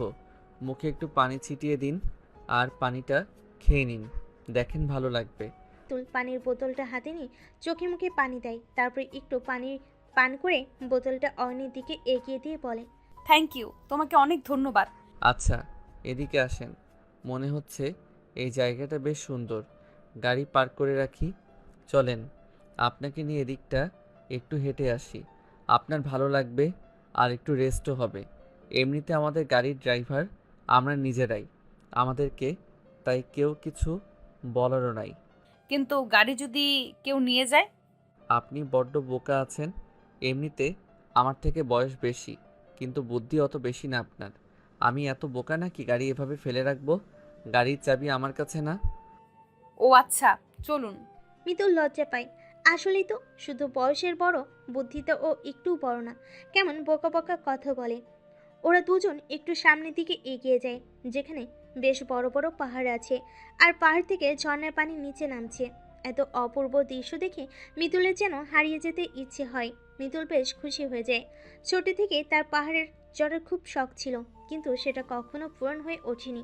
আজ এত কাছ থেকে পাহাড়ে চড়বে, তাও প্রিয় মানুষটার সাথে। এই সুযোগ তো মিস করা যাবে না। মিতুল আর 7-5 না ভেবে দৌড়ে পাহাড়ের কাছে চলে যায়। অনমোটো ভাবিনি মিতুল এমন একটা কাজ করবে। মিতুল পাহাড়ে উঠে ঘুরতে শুরু করে, তারপর চিৎকার করে তার আনন্দ প্রকাশ করে। অয়ন পেছন পেছন দৌড়ে যায়। কে জানি আবার কি করে বসে, যদি পড়ে টরে যায়। যা সন্দেহ করেছিল তাই হয়েছে। বেশি আনন্দ প্রকাশ করতে গিয়ে আর একটুর জন্য পড়ে যেতে নিয়েছিল, তখনই অয়ন ওকে ধরে ফেলে আর একে অপরকে জাপটে ধরে পাহাড়ের নিচে নামতে থাকে। তারপর একটু মাটিতে গিয়ে পড়ে যায় মিতুল। তখন অনেকক্ষণ অয়নের দিকে তাকিয়ে থাকে। অয়নও মিতুলের দিকে তাকিয়ে থাকে। হুঁশ ফিরতেই দুজন দুজনকে ছেড়ে দেয়। মিতুল উঠে নিজের জামা কাপড় ঠিক করা শুরু করে। অনেকটু রাগ দেখিয়ে বলে, আপনার মাথা ঠিক আছে তো? এমন কেউ করে? এখন যদি আপনি পড়ে যেতেন তবে কি হতো? মরে যেতাম, এর বেশি কিছু তো হতো না। মরে যেতাম মানে? বললেই হলো মরে যেতেন। আপনি মরে গেলে আপনার পরিবারকে আমি কি জবাব দিতাম? হ্যাঁ, ও শুধু এই ভয় আমি মরে গেলে তোমার কিছু হতো না। এই কথার জবাবে অয়ন চুপ হয়ে যায়। তারপর তড়িঘড়ি করে মিতুলের হাত ধরে গাড়ির কাছে টেনে নিয়ে যেতে যেতে বলে, চলুন তো চলুন। আপনাকে বেশি লাই দিলে এমনই হয়। হাজারটা প্রশ্ন করেন। আপনার সাহায্যের জন্য আপনাকে গাড়ি থেকে নামালাম। বললাম ঘুরে আসলে একটু মনটা ফ্রেশ হবে। না না, আপনি একেবারে পাহাড়ে চড়ে পাহাড় থেকে নিচে নেমে আমাকে সহ মরে যাওয়ার প্রস্তুতি নিয়েছিলেন। চলেন চলেন, আপনাকে এবার বাড়ি নিয়ে তারপর থামবো। এর আগে গাড়ি আর 1 মিনিটও থামাবো না। সে আপনার যতই পেট্রোলের গন্ধ নাকে আসুক না কেন। অয়ন মিতুলকে নিয়ে গাড়িতে উঠে বসে। ওদের গাড়ি চলতে থাকে। মিতুল আবারও মনমরা হয়ে বসে থাকে। বাড়ির কিছুটা কাছে এসে অয়ন একটা নাম্বারে কল করে। আসসালামু আলাইকুম। হ্যাঁ ভাইয়া, আমরা কাছাকাছি পৌঁছে গেছি, কিন্তু আপনাদের বাসা ঠিক কোনটা আমরা বুঝতে পারছি না। আর তাছাড়া এখানে অনেক ঘন জঙ্গল, অনেকগুলো রাস্তা, ঠিক বুঝতে পারছি না। ওপাশ থেকে কেউ বলে উঠল, তুমি চিন্তা করো না, আমরা এগোচ্ছি, তুমি এখানেই থাকো। মিতুল গাড়ি থেকে নামলো। অয়ন মিতুলের কাছে দাঁড়িয়ে আছে। 5 মিনিট পর একটা ছেলে আর একটা মেয়ে তাদের দিকে এগিয়ে আসতে লাগলো। বয়স প্রায় তাদের কাছাকাছি হবে। ভাবসাব দেখে মনে হচ্ছে ওরা খুব সম্ভবত স্বামী স্ত্রী হবে। অয়ন একটু এগিয়ে যেতে ওরা এক প্রকার দৌড়ে এসে ওদের দুজনকে জড়িয়ে ধরে আর খুব উষ্ণভাবে ওদের অভ্যর্থনা করে। অয়নের কাছে ওদের ব্যবহার খুবই ভালো লাগে। ওরা দুজন মিতুল আর অয়নকে তাদের বাড়িতে নিয়ে যায়। ওরা হচ্ছে সাফা আর সাইদ, অয়নের দাদুর নাতি আর নাতবো। অয়ন সেটা ওদেরকে দেখেই বুঝতে পেরেছে। ওরা বাড়ির কাছাকাছি যেতেই দাদু বেরিয়ে আসে আর ওদেরকে জড়িয়ে ধরে। নয়ন অবাক হয়ে চারপাশে তাকায়। চারপাশে উঁচু উঁচু পাহাড় আর এই উঁচু পাহাড়ের উপরে ওদের ঘর। পাশ দিয়ে ছোট নদী বয়ে যাচ্ছে। গাছগুলো যেন আকাশ ছুঁয়ে ফেলেছে। এত সুন্দর প্রকৃতি ও বোধহয় জীবনে আর কখনো দেখেনি। দাদু এত কাজের মাঝে একটা ভালো কাজ করেছে, ওকে এত সুন্দর একটা জায়গায় পাঠিয়েছে। ওরা একটা ছোটোখাটো ট্যুর হয়ে গেল। এখন বন্ধুদেরকে বলতে পারবে যে কত সুন্দর এলাকায় সে এসেছে। অয়নকে দেখে দাদু বলে ওঠে, অবশেষে তোমরা আসলে। তোমার বুড়ো দাদাটাকে তো এখানে আনতেই পারলাম না। অসভ্যটা নিচে না এসে তোমাদের পাঠিয়ে দিয়েছে। যাক, তবুও তো এসেছো, এই বেশ। আসো আসো, ঘরে এসো। এই সাইদ, সাফা, তাড়াতাড়ি ওদের বিছানাটা আর নাস্তার ব্যবস্থা কর। দেখিস ওদের যেন কোনো যত্ন আত্মীর অভাব না হয়। ওরা এখানে একটা সপ্তাহ থাকবে, সেটা যাতে খুব আনন্দ সহকারে থাকতে পারে, বুঝেছিস? আহ দাদু, এমন ভাবে বলো কেন? ওরা তোমার যেমন মেহমান, আমাদেরও তো মেহমান।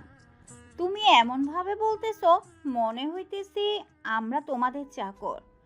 আর ওদের কেন যত্ন করব না? এখন আমার আর একটা নাতি আর নাতবো চলে এসেছে।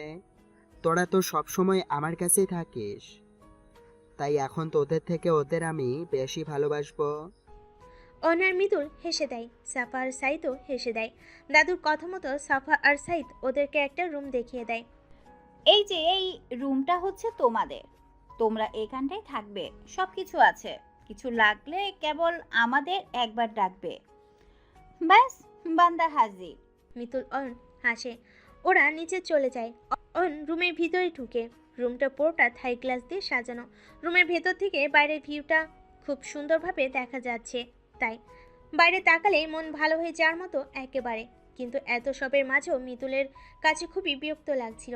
বাড়ি থেকে ওকে ভারী শাড়ি আর গহনা পরে আসতে হয়েছে, কিন্তু মিতুল তো এসবে অভ্যস্ত নয়। তাই দেরি না করে রুমে ঢুকে শাড়িগুলো খুলে ফেলতে শুরু করে। ওকে এখন একটা কুর্তি, কামিজ কিংবা শার্ট প্যান্ট পরতে হবে, না হলে ও কখনোই টিকতে পারবে না। মিতুল একটা কুর্তি বের করে ব্যাগ থেকে। ও যখনই শাড়ি খুলতে চায় ঠিক তখনই অন রুমে ঢুকে পড়ে। মিতুল তখন শুধুমাত্র একটা ব্লাউজ আর পেটিকোট পরেছিল। কি অবস্থা! অয়ন দেখে অবাক হয়ে তাকিয়ে থাকে। এই প্রথম সে কোনো নারীকে অর্ধ উলঙ্গ অবস্থায় দেখতে পেল। ওর শরীরে কেমন একটা ঠান্ডা শিহরণ খেয়ে গেল। এত সুন্দর আবহাওয়ায় একা ঘরে, এমন সুন্দরী রমণী, তাও আবার এই অবস্থায় সামনে দাঁড়িয়ে। এটা সত্যি অদ্ভুত সুন্দর অনুভূতি। এমন আর কখনো অনেক কাছে অনুভূত হয়নি। অন কেমন মোহে পড়ে গেছে। অপলক তাকে এগিয়ে যেতে থাকে। মিতুল লজ্জা পেয়ে তাড়াতাড়ি শাড়িটা নিজের পরনে টেনে নেয়। অয়নের এই মুহূর্তে চলে যাওয়া উচিত ছিল, কিন্তু তার মনে হচ্ছিল মিতুল এই অবস্থায় পৃথিবীর সবচেয়ে সুন্দরী নারী, আর ও নিজেও জানে না এখন কি করতে চলেছে। এগিয়ে যেতে থাকলো অয়ন, মিতুল পেছনে যেতে থাকলো। একটু পরে অয়ন হঠাৎ করে এসে মিতুলের কোমর জড়িয়ে ধরে। মিতুলের দেহ দোলে ওঠে। মিতুল এক মুহূর্তের জন্য লতার মতো ভেঙে পড়ে, যেন ওর শরীরে 1%ও শক্তি অবশিষ্ট নেই। ও যেন কোকের মতো নরম কোনো বস্তু কিংবা মোমের মতো গলে যাও কিছু। অয়ন মিতুলের গালে আলতো করে হাত দেয় আর চুমু দিতে যায়। মিতুল চোখ বুজে নেয়। ঠিক তখনই পেছন থেকে সাফা আর সাইদ এসে কাশি দেয়। আহারে, আসতে না আসতেই শুরু হয়ে গেল। অনেক সময় পাবে বাচ্চা, এখন মাত্র এসেছো, ফ্রেশ হয়ে আগে খেয়ে নাও, তারপরে তোমাদেরকে সময় দেওয়া হবে।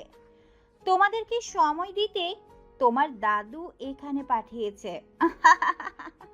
এ সাপা, তুই বেশ দুষ্টু হয়েছিস। ওদের লজ্জা দিচ্ছিস কেন? ওর কথাই তোমরা কিছু মনে করো না। ফ্রেশ হয়ে নিচে আসো, খেয়ে আবার ঘুরতে বেরোবো। সাইদ সাফা চলে যেতে অয়নের মিতুল দুজনেই খুব লজ্জা পায় আর মনে মনে ভাবে যে কি করতে যাচ্ছিল। ছিছি, মিতুলের কাছে ওর মান সম্মান বলে আর কিছু থাকলো না। ওরা দুজনে ফ্রেশ হয়ে নিচে আসলো। তারপর দুজনে খাবার খেতে লাগলো। একই টেবিলে দাদু, সাইদ আর সাফাও ছিল। দাদু তখন বলে উঠল, তারপর বাড়ির কি অবস্থা? সব কিছু ঠিকঠাক তো? অয়ন ভাত খেতে খেতে বলল, সবাই খুব ভালো আছে দাদু। আচ্ছা, এ বাড়িতে কি শুধু আপনারা তিনজনই, আর কেউ নেই? আর কে থাকবে? এই তো দাদু, আমি আর সাইদ, আমরা তিনজনই আছি। না, মানে বোঝাতে চেয়েছি যে আমাদের বাবা মা কিংবা আর কেউ নেই। আসলে সাইদের বাবা মা দুজনেই একটা কার অ্যাক্সিডেন্টে মারা যায়। তারপর থেকে সাইদকে আমি বড় করি। আর এরপর সাইদকে এই যে দেখছো সাফা, এই মেয়েটার সাথে জোর করে বিয়ে দিয়ে দেয়। ব্যাস, এখন থেকে আমাদের সাথে আর একজন যুক্ত, এই সাফা।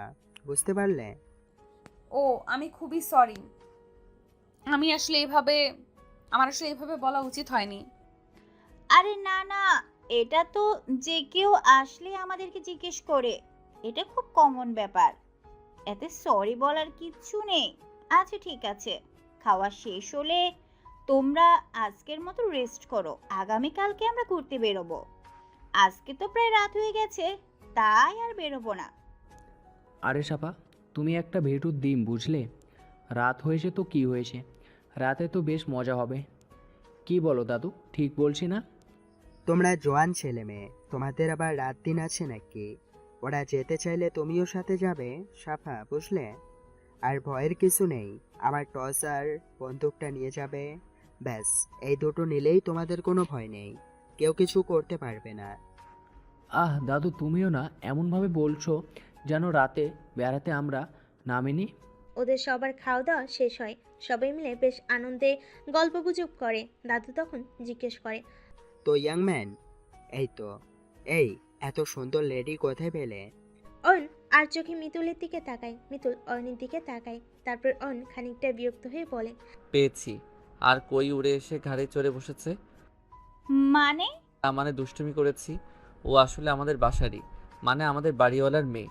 আমাদের অ্যারেঞ্জ ম্যারেজ, ফ্যামিলি থেকে আমাদের বিয়ে দেওয়া হয়েছে। বল কি, একই বাসার ফ্যামিলি থেকে বিয়ে দেওয়া হচ্ছে? তোদের কোনো লাভ স্টোরি নেই? মানে তোরা কেউ কাউকে ভালোবাসো না? মিতুল আর অয়ন একে অপরের দিকে তাকায়। তারপর দুজনে আনমনে সবার সামনে বলে, না। না। আরে বাসায় বসে থেকে কি এখন এসবই বলবে নাকি? সময় হলে ঠিকই দুজন দুজনকে ভালোবাসবে। তোরা না দুজন কি সব প্রশ্ন জিজ্ঞেস করিস? যা যা, এখন ওদের নিয়ে বেরিয়ে পড়। বেরোলে ওদের মনটা ভালো হবে, আর তোদেরও আউল ফাউল চিন্তা মাথায় কম আসবে। তোদের দুটার জ্বালায় তো আমি সারাদিন ঘুমাতেই পারি না। তোরা বেরোলে আমিও একটু নাক ডেকে ঘুমাবো। সাফা, সাইদ, অন আর মিতুল বেরিয়ে পড়ে। সাফা আর সাইদ ওদের পুরো এলাকা ঘুরে দেখায়। তখন প্রায় রাত হয়ে যায়।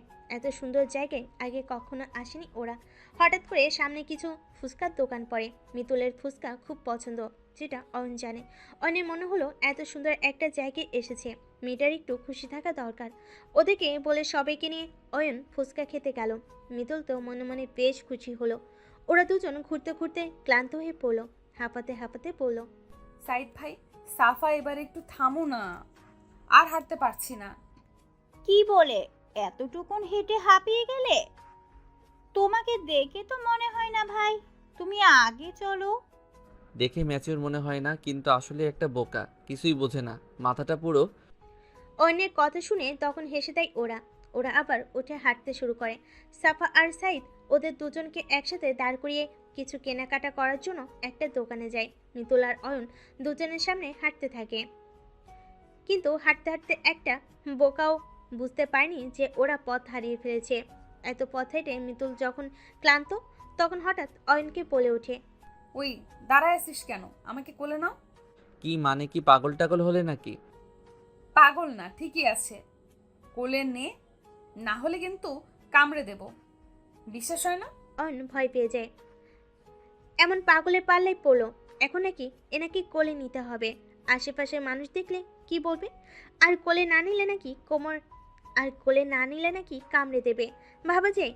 এদিকে অয়ন বুঝতে পারে এরা দুজনে পথ হারিয়ে ফেলেছে।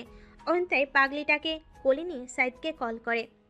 ওরা এসে ওদের অবস্থা দেখে হাসতে শুরু করে। বলেছে ভালোবাসে না, এখন দেখো, একজন কুলে তুলছে তো, আর আরেকজন কোলে উঠে বসে আছে। ওরা লজ্জা পায়। তারপর সেখান থেকে গল্প করতে করতে বাসে চলে আসে। দাদু ঘুমাচ্ছে। ওরাও আর রাত না করেই ঘুমিয়ে পড়ে। পরের দিন সকালবেলা অন ঘুম থেকে উঠে মিতুলকে দেখতে পায় না, হাতটাতে থাকে। এই পাগলিটা আবার কই গেল? অনের হঠাৎ চোখ যায় খোলা বারান্দায়। মিতুল সেখানে বসে এক কাপ চা হাতে নিয়ে বাইরে তাকিয়ে আছে আর মনের আনন্দে গুনগুন করছে। অনের সেটা দেখতে বেশ ভালোই লাগছে। মেয়েটার চুলগুলো বাতাসে উড়ছে। আচ্ছা, মেয়েটা তো বেশ সুন্দরী। ও এতদিন খেয়াল করেনি কেন? অন ধীরে ধীরে উঠে ওয়াশরুমে গেল।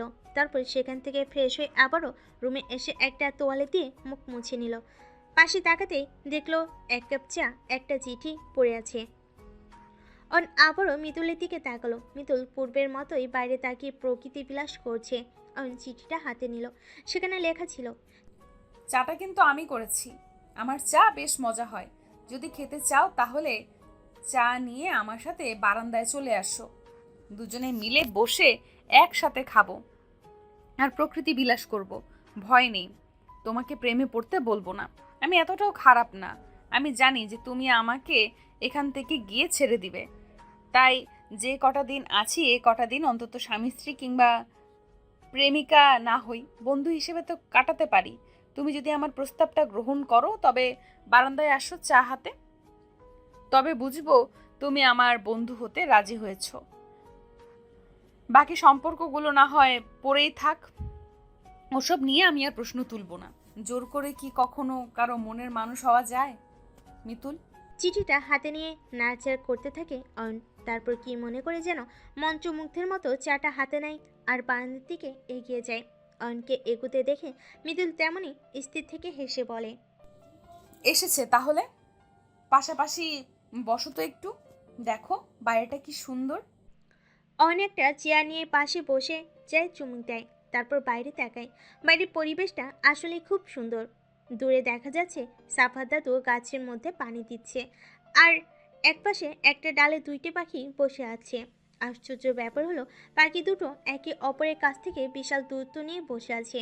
মান অভিমানের পালা চলছে হয়তো। হঠাৎ করে কেন জানি মনে হলো তারা ওই পাখিগুলোর মতন কাছে আসতে চাচ্ছে, কিন্তু কেন জানি আসতে পারছে না। আচ্ছা, অয়ন সাহেব কি ভালোবেসে ফেলেছে ওকে? যে মেয়েটাকে সে পছন্দ করে না, ভালোবাসে না, তাকে নিয়ে আবার এসব ভাবার কোনো মানেই হয় না। অয়ন কি তবে ওকে ভালোবেসে ফেলেছে? না না না, এটা কখনো হতে পারে না। অয়ন কি করে একটা সিনিয়র মেয়েকে ভালোবাসবে? তাছাড়া সে তো তার মাকে কথা দিয়েছে এখান থেকে গিয়ে ওকে ছেড়ে দেবে। তবে মেয়েটার জন্য মন খারাপ হচ্ছে। মেয়েটা জানে এটাই তাদের শেষ দেখা। কি হলো, কথা বলছো না যে? আমার পাশে বসতেও কি খুব অসুবিধা হচ্ছে? না আসলে মিতুল, তোমার সাথে আমার কিছু কথা ছিল। আসলে এই কয়দিন সব কিছু এত তাড়াহুড়ো করে হয়ে গিয়েছে যে তোমার সাথে ভালোভাবে কথাই বলতে পারিনি। কি বলবে? এইটা তো, যে আমাকে ছেড়ে চলে যাবে?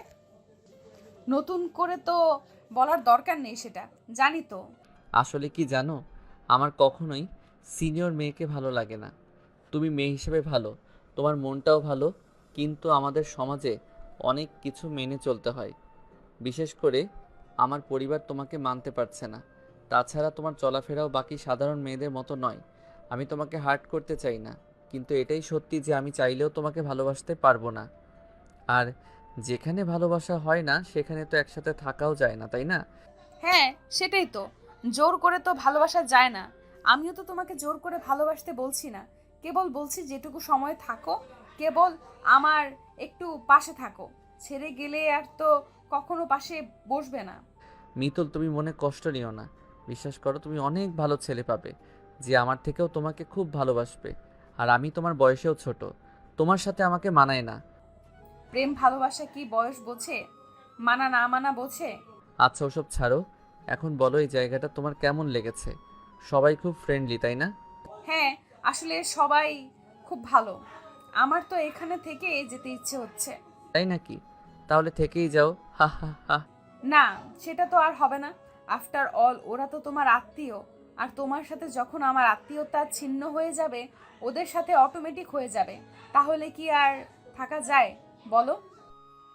এই কথা শুনে অয়ন আবারও চুপ মেরে যায়। মিতুলের কথাগুলো একদম মিথ্যা নয়। অয়ন এসবের কি জবাব দেবে? কিন্তু তারও তো কিছু করার নেই। পরিস্থিতি এমন যে তাকে মিতুলকে ছেড়ে দিতেই হবে। অয়ন লক্ষ্য করলো মিতুলের চোখ বেয়ে পানি পড়ছে। মিতুলের জন্য অয়নের খুব মায়া হলো। অয়ন আলতো করে মিতুলের গাল ধরলো, তারপর চোখের পানিগুলো মুছে দিল।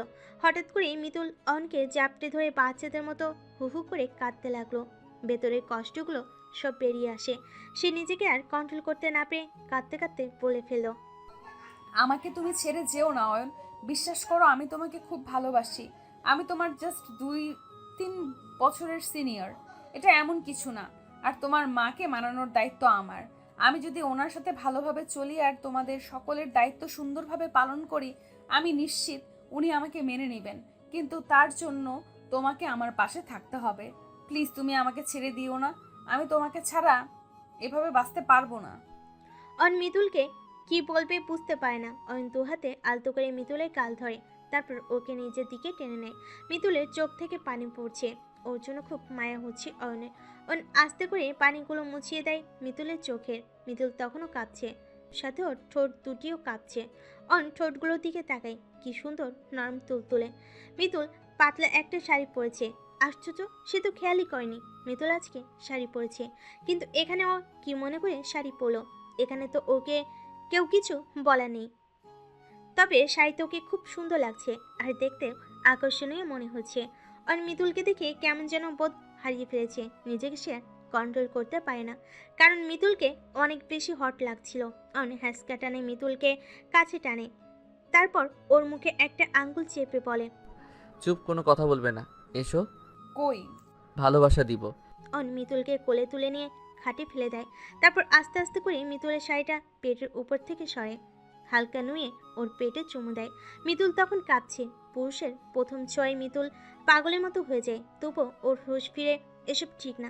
অন তাকে ভালোবাসে না, সে এসব করতে পারে না। মিতুলকে হ্যাঁচকা টানে সরিয়ে ফেলে আর কাঁদতে থাকে। অন অবাক হয়ে জিজ্ঞেস করে, কি হলো, তুমি এমন করছো কেন? তোমার ভালো লাগছে না?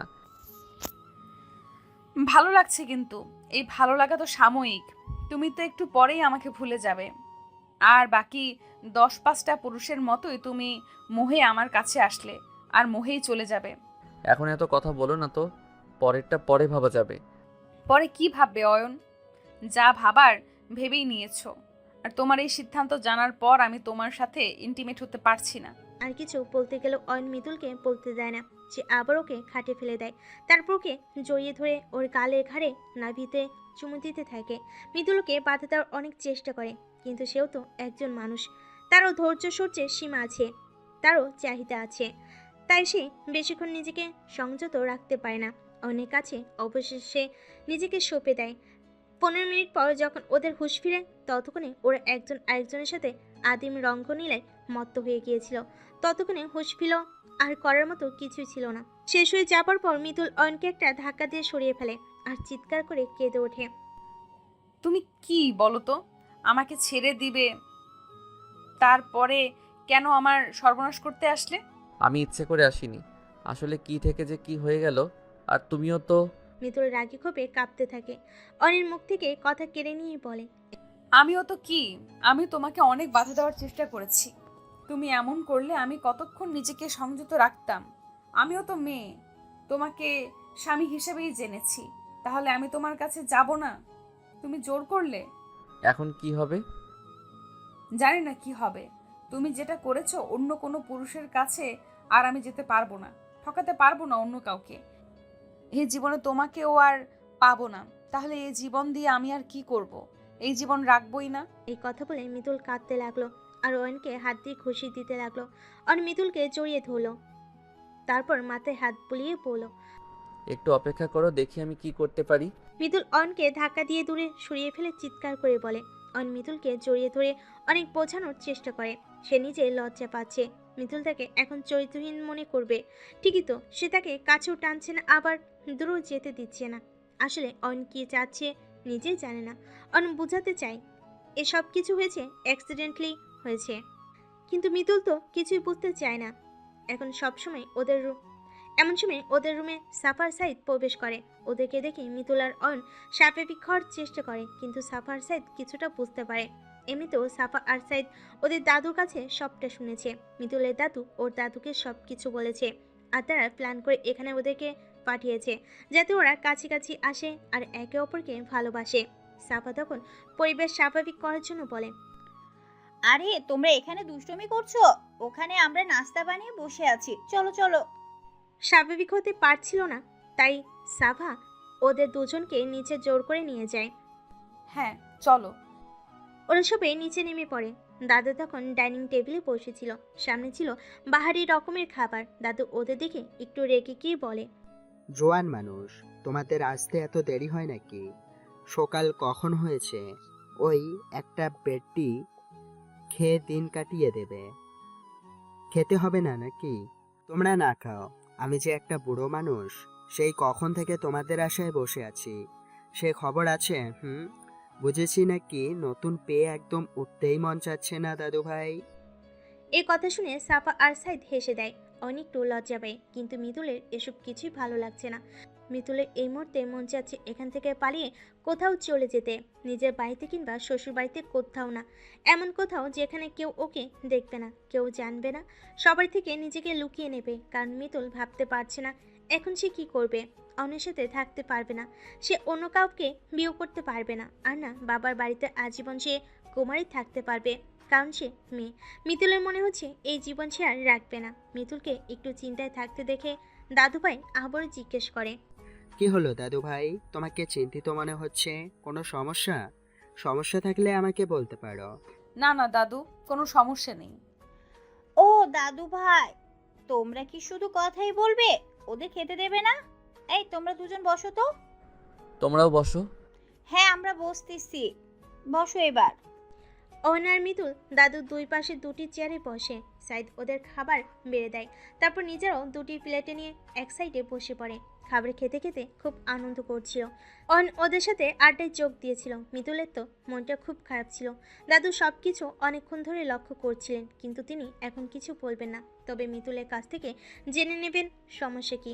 খাবার শেষ হওয়ার পর সবাই মিলে ঠিক করলো সবাই ঘুরতে যাবে, কিন্তু মিতুল যেতে রাজি হলো না। ওরা অনেক চেষ্টা করলো, কিন্তু কিছুতেই যেতে রাজি নয় মিতুল। তাই অজ্ঞতার অয়ন সাফা সাইদ তিনজন মিলে বেরিয়ে পড়লো। মিতুল রুমে গিয়ে হাঁটু গিয়ে একা একা বসে কাঁদতে লাগলো। দাদু প্রবেশ করে মিতুলকে কাঁদতে দেখে ফেলে। দাদুকে আচমকা দেখে মিতুল হকচুকি উঠে নিজের কান্না আড়াল করে মুখে কৃত্রিম হাসি এনে দাদুকে দেখে বলে, আরে দাদু, তুমি নখ দিবে না আমাকে? হ্যাঁ আমি। এই তোর কি হয়েছে বলতো? সেই সকাল থেকে লক্ষ্য করছি তুই মনমরা। আসার পর তো ভালোই ছিলি, কি হয়েছে? অয়নের সাথে ঝগড়া হয়েছে? ওসব কিছু না দাদু, সব ঠিক আছে। মায়ের কথা একটু মনে পড়ছে। তাই বেড়াতে এসে মায়ের কথা আবার মনে পড়ে নাকি? বকামে চলে যাবে। তুই তো মিস করবি আমাকে। যাই হোক, আমি সব কিছু জানি। তো দাদু আমাকে ফোনে সব কিছু বলেছে, আর সেই জন্যই আমরা তোদেরকে প্ল্যান করে এখানে এনেছি। আমি চাই তুই আর অয়ন নিজেদের সম্পর্কটা ঠিক করে নে। আমি জানি তুই ওকে ভালোবাসিস, কিন্তু অয়ন আর তার পরিবার তোকে মানেনি। কিন্তু তুই যদি নিজে ভেঙে পড়িস, তাহলে কি করে তোর লড়াইটা করবি? কি করে সব হবে? যাকে এত বছর ভালোবাসলি, যাকে বিয়ে করলেই, তাকে চোখের সামনে অন্য কারো হতে দিবি? তো দাদু ভাই কি করে? যে মানুষটা আমাকে ভালোবাসে না, চোখে হারায় না, জোর করে কি করে তাকে ভালোবাসা যায়? জোর করে কি করে তার কাছ থেকে ভালোবাসা আদায় করা যায়? যাই আদায় করা যায়। যাই আদায় করা যায়। শোন, কিছু কিছু মানুষ আছে, এদেরকে বেশি ভালোবাসলে এরা ভালোবাসার মূল্য দিতে জানে না, আর বেশি মাথায় ওঠালেও এরা মাথায় উঠে নাচতে থাকে। অয়ন ছোট মানুষ, ভালোবাসার মানে এখনো বোঝে না। বিয়ে তো অনেক দূরের বিষয়। বেচারা বোধহয় এ জন্মে প্রেমই করেনি, হয়তোবা প্রেমে পড়েছিল দু একজনের। যাই হোক, তুই ওকে বেশি ভালোবাসা দেখিয়ে ফেলেছিস। এখন থেকে ওকে এড়িয়ে চলবি। দেখবি ও নিজেই তোকে ভালোবাসার জন্য পাগল হয়ে গেছে। ভালোবাসা বা প্রেমের একটা ছোট্ট জিনিস কি জানিস?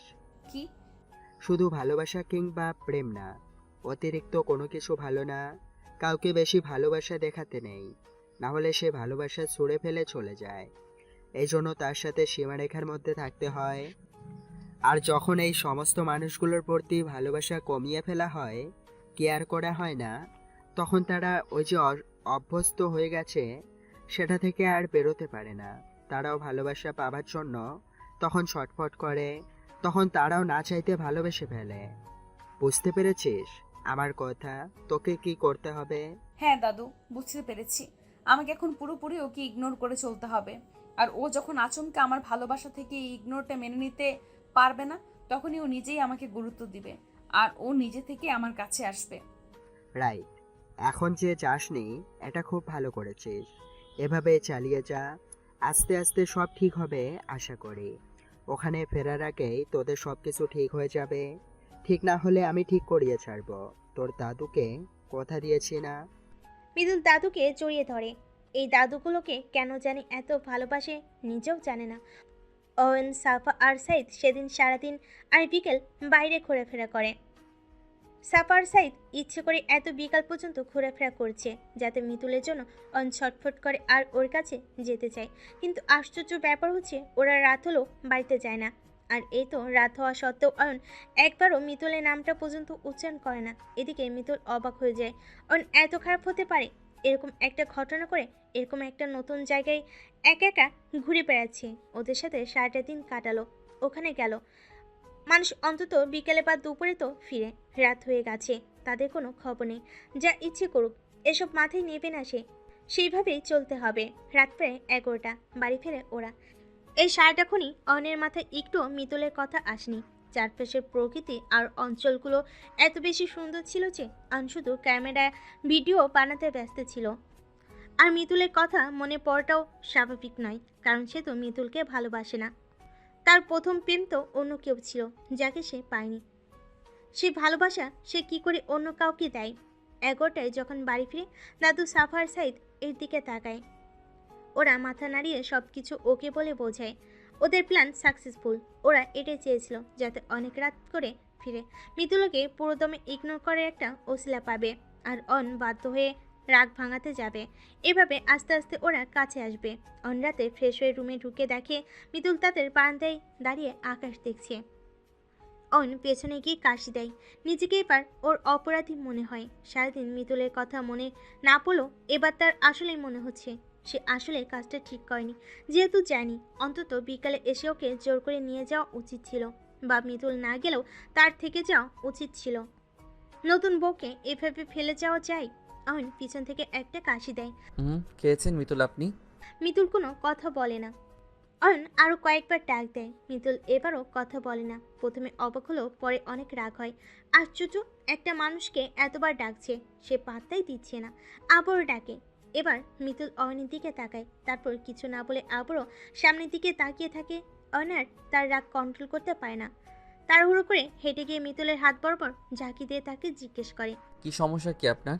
এত ডাকছি কানে শুনতে পাও না নাকি? মিতুল আগের মতোই ওকে তেমন একটা গুরুত্ব না দিয়ে কোনো মতো বলে। এতবার ডাকার কি আছে? বাইরে থেকে ঘোরাফেরা করে এসেছেন, নিশ্চয়ই খেয়েও এসেছেন। এবার গিয়ে শুয়ে পড়ো, যাও। আমাকে দিয়ে আপনার তো কোনো কাজ নেই, আর আমি তো কেউ না আমাকে ডাকাডাকি করার মানে আছে? যান, গিয়ে শুয়ে পড়ুন। তুমি খেয়েছো? না, খাইনি। কিন্তু আপনি সেটা জানতে চাচ্ছেন কেন? আমি খেয়েছি না খাইনি সেটা আপনার জানার কি দরকার?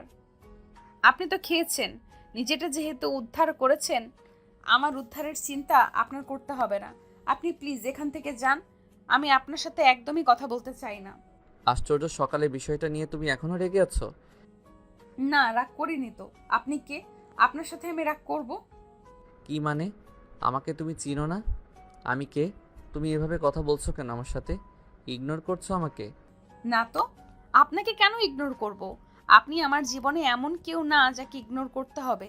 মানুষ তাকে ইগনোর করে যাকে সে ভালোবাসে। আপনি আমার ভালোবাসার মানুষ না, কেউ না, কিচ্ছু না। আপনি যান। মিতুল আর কোনো কথা না বলে ওর চুলটা ঝাড়ি দিয়ে সেখান থেকে চলে যায়। অবাক হয়ে তাকিয়ে থাকে। মেয়েটা ওকে ইগনোর করছে, কারণ ইগনোর করলেই মিতুল ওকে আপনি আপনি করে ডাকে। শুধু মিতুল না, সব মানুষই এটা করে। রাগ, অভিমান, ইগনোর এসবের অপর নাম কিন্তু আপনি সম্বোধন। রাতে ওরা শুতে যায়, দুজনেই ঘুমিয়ে পড়ে। হঠাৎ করে মিতুলের গায়ে অয়নের হাত পড়ে। মিতুল প্রচণ্ড জোরে অয়নের হাতটা ঝাড়ি মেরে সরিয়ে দেয়। অয়ন এক প্রকার ভয় পেয়ে চিৎকার করে ওঠে। আরে এই মেয়ে, তুমি কি পাগল নাকি? মানে তোমার গায়ের উপরে আমার হাতটা একটু পড়েছে না হয়, এভাবে ঝাঁকি মারতে হয়? জানো কত ভয় পেয়েছি? মিতুল তখন ঘুম থেকে উঠে বসে পড়ে, তারপর চুলগুলো কপালের উপর থেকে সরিয়ে বলে। তো আমি কি করব? আর আপনি আমার গায়ে হাত দিলেন কেন? খবরদার, আপনি আমার গায়ে হাত দিবেন না। নিজের হাত পা হেফাজতে রেখে তারপর ঘুমাবেন। আমার গায়ের উপর আপনার হাত পা, গুদ্দা কলিজা কিচ্ছু আসলে খবর আছে। লজ্জা করে না আমার গায়ের উপর হাত দেন? আমি আপনার স্ত্রী। মানে কি বলো? আর করতে হবে না, করতে হবে না। ঘুমান চুপচাপ, যত সব। মিতুল ওকে কোনো রকম পাত্তা দিল না। অন আর কি বলবে, তাই ঘুমিয়ে পড়ে। ভোর 4টায় ঘুম ভেঙে যায় কারোর ফিসফিস শব্দ শুনে। ফিসফিস শব্দ শুনে বুঝতে পারে এটা মিতুলের কণ্ঠ। ভোর 4টায় কার সাথে ফিসফিস করছে দেখতে গিয়ে দেখে মিতুল কারোর সাথে লুকিয়ে ফিসফিস করে কথা বলছে। হ্যাঁ, বাড়িতে তো শোনা। ভাত খেয়েছো? সেদিন তোমাকে দেখেছিলাম। ভাগ্যিস তুমি আমাকে নাম্বারটা চেয়েছিলে, ভাগ্যিস তুমি আমাকে নাম্বারটা দিয়েছিলে। আরে না, নাকি এই ছেলেটা অয়ন তো আমাকে ভালোবাসে না। না, আমিও ওকে ভালোবাসি না। না না না না না, ও আমাকে ডিভোর্স দিলে আমি তোমাকে বিয়ে করে নেব, সত্যি। এখন তো ঘুমাচ্ছে, সেই জন্যই তো চুপি চুপি তোমাকে কল দিলাম। রাগে ফেটে পড়ে অয়ন। এবার বুঝতে পারে সব। ও আচ্ছা, এই কাণ্ড। দুদিন না যেতে যেতে এসব করা হচ্ছে? মানে আমি ছেড়ে দেব বলে সে এখন আগে থেকেই তার ব্যাকআপ ঠিক করে রাখছে, এই জন্য আমাকে ইগনোর করছে। প্রেমিককে কল করছে, প্রেম করা আমি দেখাচ্ছি। আমার স্ত্রী হয়ে আরেকজনের সাথে প্রেম করা বের করছি আমি। অয়ন এগিয়ে যায়, তারপর ওর ফোনটা হাত থেকে টেনে নিয়ে যায়। মিতুল কিছু বুঝে ওঠার আগেই ফোনটা ভেঙে দেয়। মিতুল অবাক হয়ে তাকিয়ে থাকে, তারপর চেঁচিয়ে ওঠে বাচ্চাদের মতো। এসব কি? আপনি আমার ফোন ভাঙলেন কেন? 100 বার ভাঙবো, 1000 বার ভাঙবো, 1000 বার ভাঙবো। তোমার লজ্জা করে না? পরপুরুষের সাথে কথা বলো, আবার বলো বিয়ে করবে। আশ্চর্য, লজ্জার কি আছে? আপনি তো আমাকে এই 2-3 দিন পর ছেড়েই দিবেন, তো তখন আমাকে তো কাউকে ভালোবাসতে হবে। আমি কি আপনার জন্য দেবদাস হব না সুইসাইড করব? কোনোটাই তো আমি করব না। আমি এত বোকা নাকি? আর তার জন্য তো অবশ্যই আমাকে কাউকে খুঁজে নিতে হবে। আর আপনি এত চিন্তিত হচ্ছেন কেন? আপনি তো আমার থেকে রেহাই পেতে চান, সেটাই তো করছি। ফোনটা ভেঙে দিলেন। আচ্ছা, সমস্যা নেই, আমি আর একটা ফোন কিনে নেব। ধ্যাত্তেরি, এই ফোনটাতে ভালো মতো ছবি উঠাতে পারতাম। এখন নতুন ফোনের ক্যামেরা কেমন হয় কে জানে। আবুল তাবুল বকতে বকতে মিতুল নিচে চলে যায়। অয়ন অবাক হয়ে তাকিয়ে থাকে। মানে মেয়েটা কি আসলে কোনো হেলদোল নেই? অয়ন বুঝতে পারে না কি করবে। পরদিন ওরা ঘুরতে বেরোয়। আজকে মিতুল বেরিয়েছে। গতকাল যে মেয়ে বের হতে চায়নি, আজকে সে কেন বেরোলো? নিশ্চয়ই তার আশিকের সাথে দেখা করবে। অয়ন পুরো পথ মিতুলের ওপরও নজর রাখে। 1 ঘন্টা পর হঠাৎ করে দেখতে পায় মিতুলকে। 1 ঘন্টা পর হঠাৎ করে দেখতে পায় না মিতুলকে। হঠাৎ দেখে দূরে গিয়ে কোনো একটা ছেলের সাথে কথা বলছে। অয়ন আর সহ্য করতে পারে না, কিন্তু সামনে সাফা আর সাইদ আছে, তাই সে খুব কৌশলে ব্যাপারটা এড়িয়ে যায়। বিকেলে ওরা বাসায় ফিরে আসে। অয়ন আগুন হয়ে আছে। মিতুল রুমে ঢুকে জামা কাপড় চেঞ্জ করে নেয়, তারপর হাতে একটা ফোন নিয়ে বের হয় আর কারোর সাথে হেসে হেসে কথা বলে। অয়ন অবাক হয়ে যায়, এই মেয়েটা ফোন কিনলো কখন? নিশ্চয়ই যখন বেরিয়েছে তখন কিনেছে। মানে ছেলেদের সাথে এতই পেয়েছে, একদিনও পর্যন্ত দেরি করলো না, নষ্টামি করার পর ফোন কিনে নিল। অয়নদের আজ 4র্থ দিন, আর 2 দিনও কেটে যায় এভাবে। এরই মাঝে অয়ন জানতে পেরে যায় যে সব কিছু ওর দাদু আর সবার প্ল্যান ছিল, আর মৃদুলও সব নাটক করছিল ইগনোর করার, তাকে ওর প্রেমে পড়ার জন্য। এসব শুনে অয়ন খুব রাগ করে। ও আর এক মুহূর্ত থাকতে চায় না সেখানে। সাফা সাইদ দাদু বিদায় বেলায় গাড়ির কাছে অপরাধীর মতন মাথা নিচু করে দাঁড়িয়ে থাকে। অয়ন মাথা নিচু করে সবার থেকে বিদায় নেয়। দাদু লজ্জিত কণ্ঠে বলে, ভাই, আমি কেবল তোমাদের একসাথে দেখতে চেয়েছিলাম। তুমি রাগ করে চলে যাচ্ছ, তবে মনে রেখো আমরা যা করেছি ঠিক করেছি। আমি জানি তুমি মিতুলকেই ভালোবাসবে, কার মিতুল ভালোবাসার যোগ্য, কারণ মিতুল ভালোবাসার যোগ্য। মেয়েটা খুব ভালো, ওকে কষ্ট দিও না। সাফার সাইদও অয়নের কাছে ক্ষমা চায়। অয়ন ওদের বুকে জড়ায়। যাওয়ার সময় অয়ন গাড়িতে উঠে যায়। মিতুলের মনটা ছারকার হয়ে যায়, কারণ সে আর অয়নকে পাবে না। দাদুকে ছেড়ে যেতেও কষ্ট হচ্ছে। মানুষটা খুব আশা করেছিল সব ঠিক হবে, হলো না। মিতুল দৌড়ে গিয়ে দাদুকে জড়িয়ে ধরে, দাদুকে কপালে চুমু দিয়ে গাড়িতে উঠিয়ে দেয়। গাড়ি চলতে থাকে। দাদু মনে মনে বলে, আমি জানি আমি কালই খবর পাবো তোমরা এক হয়েছ। ওরা বাসে চলে আসে। অয়নের মা খুব খুশি। ছেলে এত দূরে গিয়েও মেয়েটার সাথে কিচ্ছু করেনি, কারণ অয়ন বাসে এসে সাফ জানায় আগামীকালের অনুষ্ঠানে সে তার বিবাহ বিচ্ছেদের ঘোষণা দিবে। রাতে মিতুল অয়নের সাথে দেখা করে না। অয়নও মিতুলের খোঁজ নেয় না। পরের দিন ওদের একটা অনুষ্ঠান আছে। অনুষ্ঠানে সবে এলো।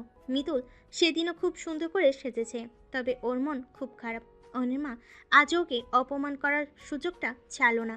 তিনি মাইক হাতে নিয়ে বেশ প্রফুল্ল মনে বলে উঠলেন, হ্যালো, অ্যাটেনশন প্লিজ।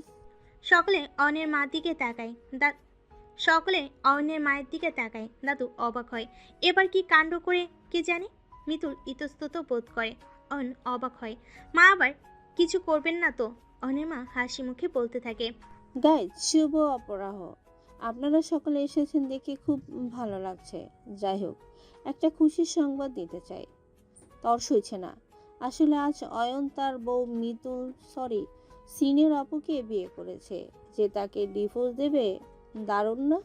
এই কথা শুনে সবাই অবাক হয়। একে অপরের সাথে কি যেন বলাবলি করে। অয়ন হাত দিয়ে ইশারা করে মাকে থামতে বলে। মা থামে না। তিনি মিতুলকে টেনে নিয়ে যান। মিতুল যেতে চায় না। এই দেখেন, সং সেজেছে। জানো, আমার ছেলে শার্ট প্যান্ট কুর্তি পছন্দ করে না, তাই আজ বউ সাজছে ওকে পাগল করার জন্য। কিন্তু লাভ নাই, ওইসব হবে না। আপনারা বলেন, সিনিয়র মেয়ে ছেলেদের মতন চলে, তাকে আবার বাবু ভালোবাসবে? হয় এটা? চিন্তা নেই, আজ এসব শেষ হবে। ডিভোর্সের পর সবাই কিন্তু ডিভোর্স পার্টি করে যাবেন, আর হ্যাঁ, খাবার খেয়ে যাবেন। সব মানুষ হইচই শুরু করে দেয়। মিতুলকে নিয়ে হাসাহাসি করে। মাও হাসে। দাদু লজ্জায় ঘৃণায় মাথা নিচু করে থাকে। অয়ন আর সহ্য করতে পায় না। মিতুল দৌড়ে যেতে চায়। ঠিক তখনই অয়ন ওর হাত ধরে টেনে স্টেজে নেয়। তারপর একটা পেপার ছিঁড়ে আকাশে উড়িয়ে দেয়। পেপারটা ডিভোর্সের। অয়নের মা, মিতুল, দাদু সবাই অবাক হয়ে তাকায়। সবাই চুপ হয়ে যায়। হল জুড়ে পিনপতন নীরবতা। ভঙ্গ করে ওঠে কেবল অয়নের কণ্ঠ। এমন কণ্ঠ মিতুল এর আগে শোনেনি, আর কোনোদিন শোনেওনি। এটা কি জানেন, আমার মায়ের তৈরি করা ডিভোর্স পেপার ছিঁড়ে দিলাম, কারণ আজ ডিভোর্স পার্টি হচ্ছে না, আজকে আবার লাভ পার্টি হচ্ছে। আপনারা খাবার খেয়ে যাবেন। সকলে এবার আরো অবাক হয়। অয়নের মা ওর কাছে গিয়ে বলে, এসব কি তুই পাগল হলি? শেষমেশ এই সিনিয়র মেয়েকে। চুপ করো মা, চুপ করো। হ্যাঁ, এই সিনিয়র মেয়েটাকে আমি ভালোবাসি। এতদিনে সেটা বুঝেছি আমি। সিনিয়র তো কি, ও তো মানুষ। আর ও না হয় সেজেছে আমার জন্য, দোষ কি তাতে? মিতুল, আজ থেকে তোমাকে জোর করে নিজের ইচ্ছের বিরুদ্ধে পোশাক পরতে হবে না, সাজতে হবে না। তোমার যা ইচ্ছে পরবে, যেভাবে ইচ্ছে চলবে। শোনো, আমি তোমাকে ভালোবাসি, এটাই সত্যি। হ্যাঁ, এই সিনিয়র মেয়েটাকে আমি ভালোবাসি। কি সুযোগ দেবে আরেকবার? অয়ন হাঁটুকে মিতুলকে একটা আংটি দিয়ে প্রপোজ করে। মিতুল কান্না করে দেয়, অয়নকে জড়িয়ে ধরে। এই কান্না সুখের, অনেক না পাওয়া হঠাৎ করেই পেয়ে যাবার। মিতুল ভাবেনি অয়ন তাকে মেনে নিবে। মা চুপ হয়ে যায়, আর কথা আসে না। তিনি বুঝতে পারেন এই সিনিয়র মেয়েকেই তার বউ হিসেবে মেনে নিতে হবে। কিছু করেনি। দাদু বেশ খুশি হয়, কাকে একটা কল করে। কথাটা ওপাশ থেকে সাফার দাদু হেসে ওঠে। আগেই বলেছিলাম আজ খবর পাবো, তোরা দুটি এক হবে। অয়নের চোখে তোর জন্য প্রেম দেখেছি আমি।